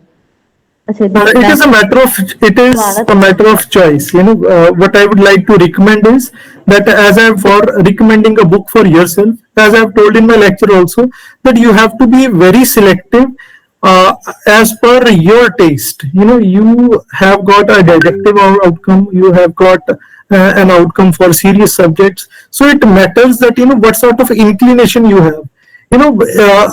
reading culture should soothe your ideas, your emotions. It should give you a relaxation. It should not give you a compulsive desire of going away from the world. It should involve you more and more, because it has got a purgatory effect also. It has got a cathartic effect also. After reading a book, we tend to gain catharsis, because we tend to associate that book there with the meaningful ideas prevalent around. So that creates a kind of aura where we can just connect there with our society. So a book should not have suicidal tendencies. It should not have associations of depression, associations of isolation. That kind of setup must be avoided, because that way we will be psychologically ill. The books chosen by us, they should try to mold us well, so that we are psychologically healthy. That is my point of view. Okay, so thank you. So, do you think so that the fictional books are dragging the, I mean, students toward away from the real life actually? No, no. Do you think so? As far as the word fiction is concerned, I don't believe that a fiction altogether can exist. Even a fiction has got portions of reality. Fiction in Okay. pure form can never exist. Although we have got a term, therefore our literary evaluation, that there is a categorization of fiction and non-fiction, but somewhere or the another we are influenced there from our real life, and the real life has got an impactive influence there on everything we write, whether it is fiction or non-fiction. So if fiction is also giving us a glimpse and it lands up well there into the realistic world, it gives us a good cause effect kind of setup, where we actually tend to feel, yes, whatever has been written can although in a dream world, can happen somewhere. So that kind of realization must be there. So there is no specific interest as such that fictions are not doing well and non-fictions are doing wonderful. Non-fictions are preferred because they have got clear-cut association with the reality. So people have got a correlative version there with the reality. So that is why they get a preferable interest. But otherwise, fictions are also doing a wonderful thing, and they have been doing it there in the past. Thank you, sir. Sir, one more point of view I want from your side, that the habit of reading, do you think the habit of reading books is completely fading away with the excessive addiction of internet applications? The trouble is that we tend to feel that on while getting our focus there on internet, we sometimes feel that we are not doing anything. Rather, we are doing much of the things there on internet. If you have to learn about any single word, and you don't know the meaning of that, you don't know the context of that, you just Google it and you will find the meaning. So internet should be used there in a purposeful and meaningful way. It is not like that people are whiling away the time while using internet. That is a wrong notion. Actually, people do not have the clear-cut idea of how they have to constructively use internet. Even they can do wonders there on internet also, because that is the pulse of the time. You, me, or any of the student who has been associated with us throughout the lecture, cannot get out as an alienated thing there from internet. So that is part and parcel. The only thing is that you must be judicious enough there in using the internet there in a proper constructive way. So that must be the aim, and that is what the role of the teacher is. While teaching in the class, we have to teach them how they have to use it judiciously. Okay, sir. Okay. So according to you, that internet is not becoming a substitute of books. No, it is not a substitute of. हाँ जी जी sir. Doctor तमन madam कह रहे हैं doctor साहब कुछ बात पूरी कर रहे थे. Internet is not the substitute of books. It goes parallel there with the books. The thing is that we have to understand its importance. As a parallel player. It's up to us. How good we are in putting it in a derogatory way, or should we take it as a parallel version so that it can have a correlative effect. So that is what I have to say. Yes, Thank sir. you so much, sir. Now I'm Okay, you're ending most the welcome. session. to our हाँ जी। principal sir, Dr. Parminder Singh Taggar. Doctor ਸਾਹਿਬ ਬਹੁਤ ਬਹੁਤ ਧੰਨਵਾਦ ਤੁਹਾਡਾ, ਤੁਸੀਂ ਬੜਾ ਅੱਛਾ ਬੜਾ interesting lecture ਦਿੱਤਾ। ਔਰ ਜਿਹੜੀ ਗੱਲ ਖਾਸ ਮੈਨੂੰ ਬੜੀ ਵਧੀਆ ਲੱਗੀ, ਜਿਹੜੀ ਅਪਰੋਚ ਤੁਹਾਡੀ ਵੀ ਉਹੀ ਹੈ ਤੇ ਮੇਰੀ ਆਪਣੀ ਵੀ ਉਹੀ ਹੈ, ਕਿ ਜਿਹੜਾ ਅਹਿਸਾਸ ਇੱਕ ਪ੍ਰਿੰਟਡ ਬੁੱਕ ਨੂੰ ਹੱਥ 'ਚ ਫੜ ਕੇ ਪੜ੍ਹਨ ਦਾ ਹੈ, ਉਹ ਆਨਲਾਈਨ ਕਿਸੇ ਮੋਬਾਈਲ ਫੋਨ ਤੇ ਜਾਂ ਲੈਪਟਾਪ ਤੇ ਜਾਂ ਡੈਸਕਟਾਪ ਤੇ ਪੜ੍ਹਨ ਦਾ ਉਹ ਮਜ਼ਾ ਜਿਹੜਾ ਨਹੀਂ ਹੈ। ਜਿੱਥੇ ਉਹਦੇ ਨਾਲ ਅੱਖਾਂ ਦੇ ਉੱਤੇ ਬਹੁਤ ਜ਼ਿਆਦਾ ਅਸਰ ਪੈਂਦਾ ਹੈ, ਉਹਦੇ ਨਾਲ ਜਿਹੜੀ ਇੱਕ ਰੂਹ ਹੈ ਕਿਤਾਬ ਦੀ, ਉਹ ਪ੍ਰਿੰਟਡ ਬੁੱਕ ਦੇ ਵਿੱਚ ਹੀ ਹੁੰਦੀ ਹੈ। ਜਦੋਂ ਅਸੀਂ ਇਹਨੂੰ ਹੱਥ 'ਚ ਫੜਦੇ ਹਾਂ ਤਾਂ ਅੱਖਰ ਜਿਹੜੇ ਆ ਉਹ ਸਾਡੇ ਨਾਲ ਗੱਲਾਂ ਕਰਦੇ ਆ, ਉਹਦਾ ਇੱਕ ਆਪਣਾ ਵੱਖਰਾ ਅਹਿਸਾਸ ਹੁੰਦਾ। ਸੋ ਬੜੀਆਂ ਸੋਹਣੀਆਂ ਗੱਲਾਂ ਤੁਸੀਂ ਕੀਤੀਆਂ ਨੇ। ਮੈਂ ਅੱਗੇ ਬੇਨਤੀ ਕਰਾਂਗਾ ਮੈਡਮ ਕੋਆਰਡੀਨੇਟਰ ਨੂੰ ਕਿ ਪ੍ਰੋਗਰਾਮ ਨੂੰ ਅੱਗੇ ਵਧਾਉਣ। ਇੱਕ ਗੱਲ ਮੈਂ ਮੈਡਮ ਤੁਹਾਡੇ ਥਰੂ ਬੱਚਿਆਂ ਤੱਕ ਪਹੁੰਚਾਉਣਾ ਚਾਹਾਂਗਾ, ਕਿਉਂਕਿ ਨਾ ਚੈਟ ਬਾਕਸ ਵਿੱਚ ਕਾਫੀ ਸਾਰੇ ਅਨਅਟੈਂਡਡ ਕੁਐਸਚਨਸ ਹੈ, ਉਹ ਬੱਚੇ ਪਰਸਨਲੀ WhatsApp ਤੇ ਮੈਨੂੰ ਭੇਜ ਸਕਦੇ। ਮੈਂ ਅਖੀਰ ਤੇ ਲੈਕਚਰ ਤੇ ਆਪਣਾ WhatsApp ਨੰਬਰ ਵੀ ਦੱਸਿਆ ਸੀਗਾ, ਕਿਉਂਕਿ ਕਈ ਵਾਰ ਫਿਰ ਆਪ ਨੂੰ ਹੀ ਫੀਲ ਹੁੰਦਾ ਹੈ that you didn't attend the inquisitiveness of the students। ਉਹ ਫਿਰ ਜੋ ਬੱਚੇ ਜਿਨ੍ਹਾਂ ਨੇ ਇੰਨਾ ਵਧੀਆ ਸਵਾਲ ਪੁੱਛੇ, ਉਹ ਫਿਰ ਆਪਣੇ ਸਵਾਲ ਐਸੇ ਚ ਕਾਪੀ ਪੇਸਟ ਕਰ ਲੈਣ ਤੇ ਮੈਨੂੰ WhatsApp ਤੇ ਭੇਜ ਦੇਣ, ਮੈਂ ਜ਼ਰੂਰ ਜਵਾਬ ਦੇਵਾਂਗਾ, ਕਿਉਂਕਿ ਇੱਥੇ ਫਿਰ ਆਪਾਂ ਲਿਮਿਟੇਸ਼ਨ ਹੈ ਆਫ ਟਾਈਮ। ਐਂਡ ਜੇ ਆਪਾਂ ਅਟੈਂਡ ਕਰ ਸਕਦੇ ਹਾਂ ਤਾਂ I would love to do it. ਜੇ ਤੁਸੀਂ ਕਰ ਸਕਦੇ ਹੋ ਤਾਂ ਠੀਕ ਹੈ, ਨਹੀਂ ਤੇ ਫਿਰ ਉੱਥੇ WhatsApp ਤੇ ਕਰ। ਨਹੀਂ ਸਰ, ਆਪਾਂ ਮਤਲਬ ਕਿ ਇਸ ਪ੍ਰੋਗਰਾਮ ਦੇ ਵਿੱਚ ਹੀ ਕਰ ਲੈਂਦੇ ਹਾਂ, ਇਸੇ ਦੇ ਵਿੱਚ। ਠੀਕ ਹੈ ਮੈਮ। ਹਾਂਜੀ ਹਾਂਜੀ ਜੀ ਸਰ, ਇਹ ਆਕਾਸ਼ਦੀਪ ਬੱਚਾ ਹੈਗਾ, ਉਹ ਪੁੱਛਦਾ how should our approach should be changed when we read a non syllabus books. बहुत अच्छा सवाल है। देखो, we have to go for extensive reading. मैं लेक्चर के अखीर च इंटेंसिव ते एक्सटेंसिव रीडिंग ਦੇ ਆਪਸ ਚ ਫਰਕ ਦੱਸਿਆ ਸੀਗਾ ਕਿ ਜੋ ਨॉन ਸਿਲੇਬਸ ਬੁੱਕਸ ਹੈ ਉਹਨੂੰ ਅਸੀਂ ਐਕਸਟੈਂਸਿਵਲੀ ਪੜ੍ਹਨਾ ਹੈ, ਕਿ ਵੀ ਜਿਸ ਤਰ੍ਹਾਂ ਘਰ 'ਚ ਜੇ ਕੋਈ ਸਬਜ਼ੀ ਬਹੁਤ ਟੇਸਟੀ ਬਣੀ ਹੋਏ ਤੇ ਥੋੜੀ ਬਣੀ ਹੋਏ ਤੇ ਸਾਨੂੰ ਲੱਗਦਾ ਹੈ ਕਿ ਜਲਦੀ ਖਤਮ ਨਾ ਹੋ ਜਾਏ, ਤੇ ਅਸੀਂ ਉਹਨੂੰ ਬੜੇ ਹੀ ਆਰਾਮ ਨਾਲ ਦੁਬਾਰਾ ਰੀਵਿਜ਼ਿਟ ਕਰਦੇ ਹਾਂ, ਇੰਜੋਏ ਕਰਦੇ ਹਾਂ। ਸੋ ਕਿਤਾਬ ਨੂੰ ਇੰਜੋਏ ਕਰਨਾ ਚਾਹੀਦਾ ਉਸੇ ਤਰ੍ਹਾਂ, ਉਸੇ ਮਾਨਸਿਕਤਾ ਨਾਲ, ਕਿਉਂਕਿ ਕਿਤਾਬ ਦਾ ਪਰਪਸ ਕੀ ਹੈ? ਸਾਡੀ ਰੂਹ ਨੂੰ ਖੁਸ਼ ਕਰਨਾ ਹੈ, ਸਾਡੀ ਰੂਹ ਨੂੰ ਖੁਸ਼ਨੁਮਾ ਕਰਨਾ ਹੈ। ਸੋ ਨਾਨ ਸਿਲੇਬਸ ਬੁੱਕ ਹੋਏ ਭਾਵੇਂ ਸਿਲੇਬਸ ਦੀ ਕਿਤਾਬ ਹੋਏ, ਕਿਤਾਬ ਨੂੰ ਇੱਕ ਪਲੇਜਰੇਬਲ ਮੀਡੀਅਮ ਦੇ ਨਾਲ ਰਾਹੀਂ ਪੜ੍ਹਨਾ ਚਾਹੀਦਾ ਹੈ, ਇੱਕ ਲਰਨਰ ਦੀ ਅਪਰੋਚ ਨਾਲ ਪੜ੍ਹਨਾ ਚਾਹੀਦਾ ਹੈ। ਸਾਰਿਆਂ ਨੂੰ ਬੇਨਤੀ ਹਾਂਜੀ, ਸਾਰੇ ਵਿਦਿਆਰਥੀਆਂ ਮੇਰੀ ਬੇਨਤੀ ਹੈ ਵੀ ਜਿਹੜੇ ਕੁਐਸਚਨ ਉਹਨਾਂ ਨੇ ਚੈਟ ਬਾਕਸ ਦੇ ਵਿੱਚ ਕੀਤੇ ਆ, ਉਹ ਕਾਪੀ ਪੇਸਟ ਕਰਕੇ ਸਰ ਨੂੰ WhatsApp ਕਰ ਦੇਣ, ਤਾਂ ਸਰ ਉਹਨਾਂ ਨੂੰ ਪਰਸਨਲੀ ਆਨਸਰ ਦੇ ਦੇਣਗੇ, ਤਾਂ ਜਾਨੀ ਕਿ ਉਹਨਾਂ ਦੇ ਸਵਾਲਾਂ ਦੇ ਜਵਾਬ ਬੱਚੇ ਸਰ ਤੋਂ ਪਰਸਨਲੀ ਲੈ ਸਕਦੇ ਨੇ। ਤਾਂ ਬਹੁਤ ਬਹੁਤ ਸ਼ੁਕਰੀਆ ਖੰਨਾ ਸਰ, ਤੁਸੀਂ ਬੜੇ ਵਿਸਥਾਰ ਵਿੱਚ ਵਿਦਿਆਰਥੀਆਂ ਨਾਲ ਪੁਸਤਕ ਪਾਠਣ ਬਾਰੇ ਆਪਣੇ ਵਿਚਾਰ ਸਾਂਝੇ ਕੀਤੇ। ਉਮੀਦ ਹੈ ਸਮੂਹ ਵਿਦਿਆਰਥੀ ਪੁਸਤਕ ਪਾਠਣ ਪ੍ਰਤੀ ਆਪਣੀ ਦਿਲਚਸਪੀ ਦਿਖਾਉਣਗੇ। ਅਤੇ ਅਖੀਰ ਵਿੱਚ ਮੈਂ ਸਾਡੇ principal sir doctor Parminder Singh Taggar ji ਦਾ ਬਹੁਤ ਧੰਨਵਾਦ ਕਰਦੀ ਹਾਂ ਕਿ ਉਹਨਾਂ ਨੇ ਵਿਸ਼ਵ ਪੁਸਤਕ ਦਿਵਸ ਮਨਾਉਣ ਦੀ ਆਗਿਆ ਦਿੱਤੀ ਅਤੇ ਸਾਡੀ ਅਗਵਾਈ ਕੀਤੀ। ਅਤੇ ਡਾਕਟਰ ਸਮਰਾਟ ਖੰਨਾ ਸਰ ਦਾ ਵੀ ਬਹੁਤ ਬਹੁਤ ਹਾਰਦਿਕ ਧੰਨਵਾਦ, ਜਿਨ੍ਹਾਂ ਨੇ ਬਹੁਤ ਵਿਸਥਾਰ ਵਿੱਚ ਵਿਦਿਆਰਥੀਆਂ ਨਾਲ Sorry to interrupt you, but I want to ask a question. May I? Go ahead, Zenith. No problem. Good afternoon, everyone present over here. I'm Very so good. influenced by this webinar, and this webinar taps the core of my heart. I want to ask a question from Dr. Samrat sir. But sir, can you please provide some tips or ideas so which we can increase our vocab and be fluent in English? Yeah, if I have not taught you at any stage, I'll communicate over here that there is a book. If you can jot down the name of the book, that is Word for Made Easy by Norman Lewis. Okay. I'll just write it in the comment box. Word for, just a moment, Made Easy. The book is by Norman Lewis. You can just check out the box, right? It is by Norman Lewis. It is readily available there in the market, and the book is the Bible of vocabulary. At any point of time, if you really have to increase your verbal base and vocabulary, that is the best and the most suitable medium. Even I had got much of my vocabulary from that book only.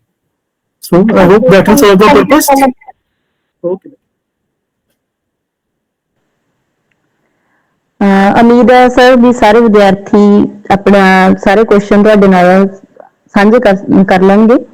ਤਾਂ ਅਖੀਰ ਦੇ ਵਿੱਚ ਬਹੁਤ ਬਹੁਤ ਧੰਨਵਾਦ ਕਿ ਤੁਸੀਂ ਸਾਡੇ ਨਾਲ ਬਹੁਤ ਹੀ ਵਿਸਥਾਰ ਦੇ ਵਿੱਚ ਵਿਦਿਆਰਥੀਆਂ ਨਾਲ ਆਪਣੇ ਵਿਚਾਰ ਸਾਂਝੇ ਕੀਤੇ। ਤੇ ਵੈਬੀਨਾਰ ਵਿੱਚ ਭਾਗ ਲੈਣ ਵਾਲੇ ਸਮੂਹ ਅਧਿਆਪਕਾਂ ਅਤੇ ਵਿਦਿਆਰਥੀਆਂ ਦਾ ਹਾਰਦਿਕ ਧੰਨਵਾਦ ਜਿਨ੍ਹਾਂ ਨੇ ਪੂਰੀ ਦਿਲਚਸਪੀ ਨਾਲ ਵੈਬੀਨਾਰ ਵਿੱਚ ਭਾਗ ਲਿਆ। ਮੈਂ ਡਾਕਟਰ ਪਵਨਦੀਪ ਉੱਪਲ ਮੈਮ ਦਾ ਵੀ ਬਹੁਤ ਬਹੁਤ ਧੰਨਵਾਦ ਕਰਨਾ ਚਾਹਾਂਗੀ ਜਿਨ੍ਹਾਂ ਦੀ ਤਕਨੀਕੀ ਮਦਦ ਦੇ ਨਾਲ ਇਹ ਵੈਬੀਨਾਰ ਸਫਲ ਹੋਇਆ। ਹਾਰਦਿਕ ਸ਼ੁਕਰੀਆ, ਬਹੁਤ ਬਹੁਤ ਧੰਨਵਾਦ। Thank you so much, Meenakshi ma'am. So with this, we are here with the end note of this webinar. A life without the influence of book is like a room with no windows, suffocating and dark. So we encourage students of University College Jaipur to dive into the world of books, and you will find yourself rising up as a more complete person. Thank you so much.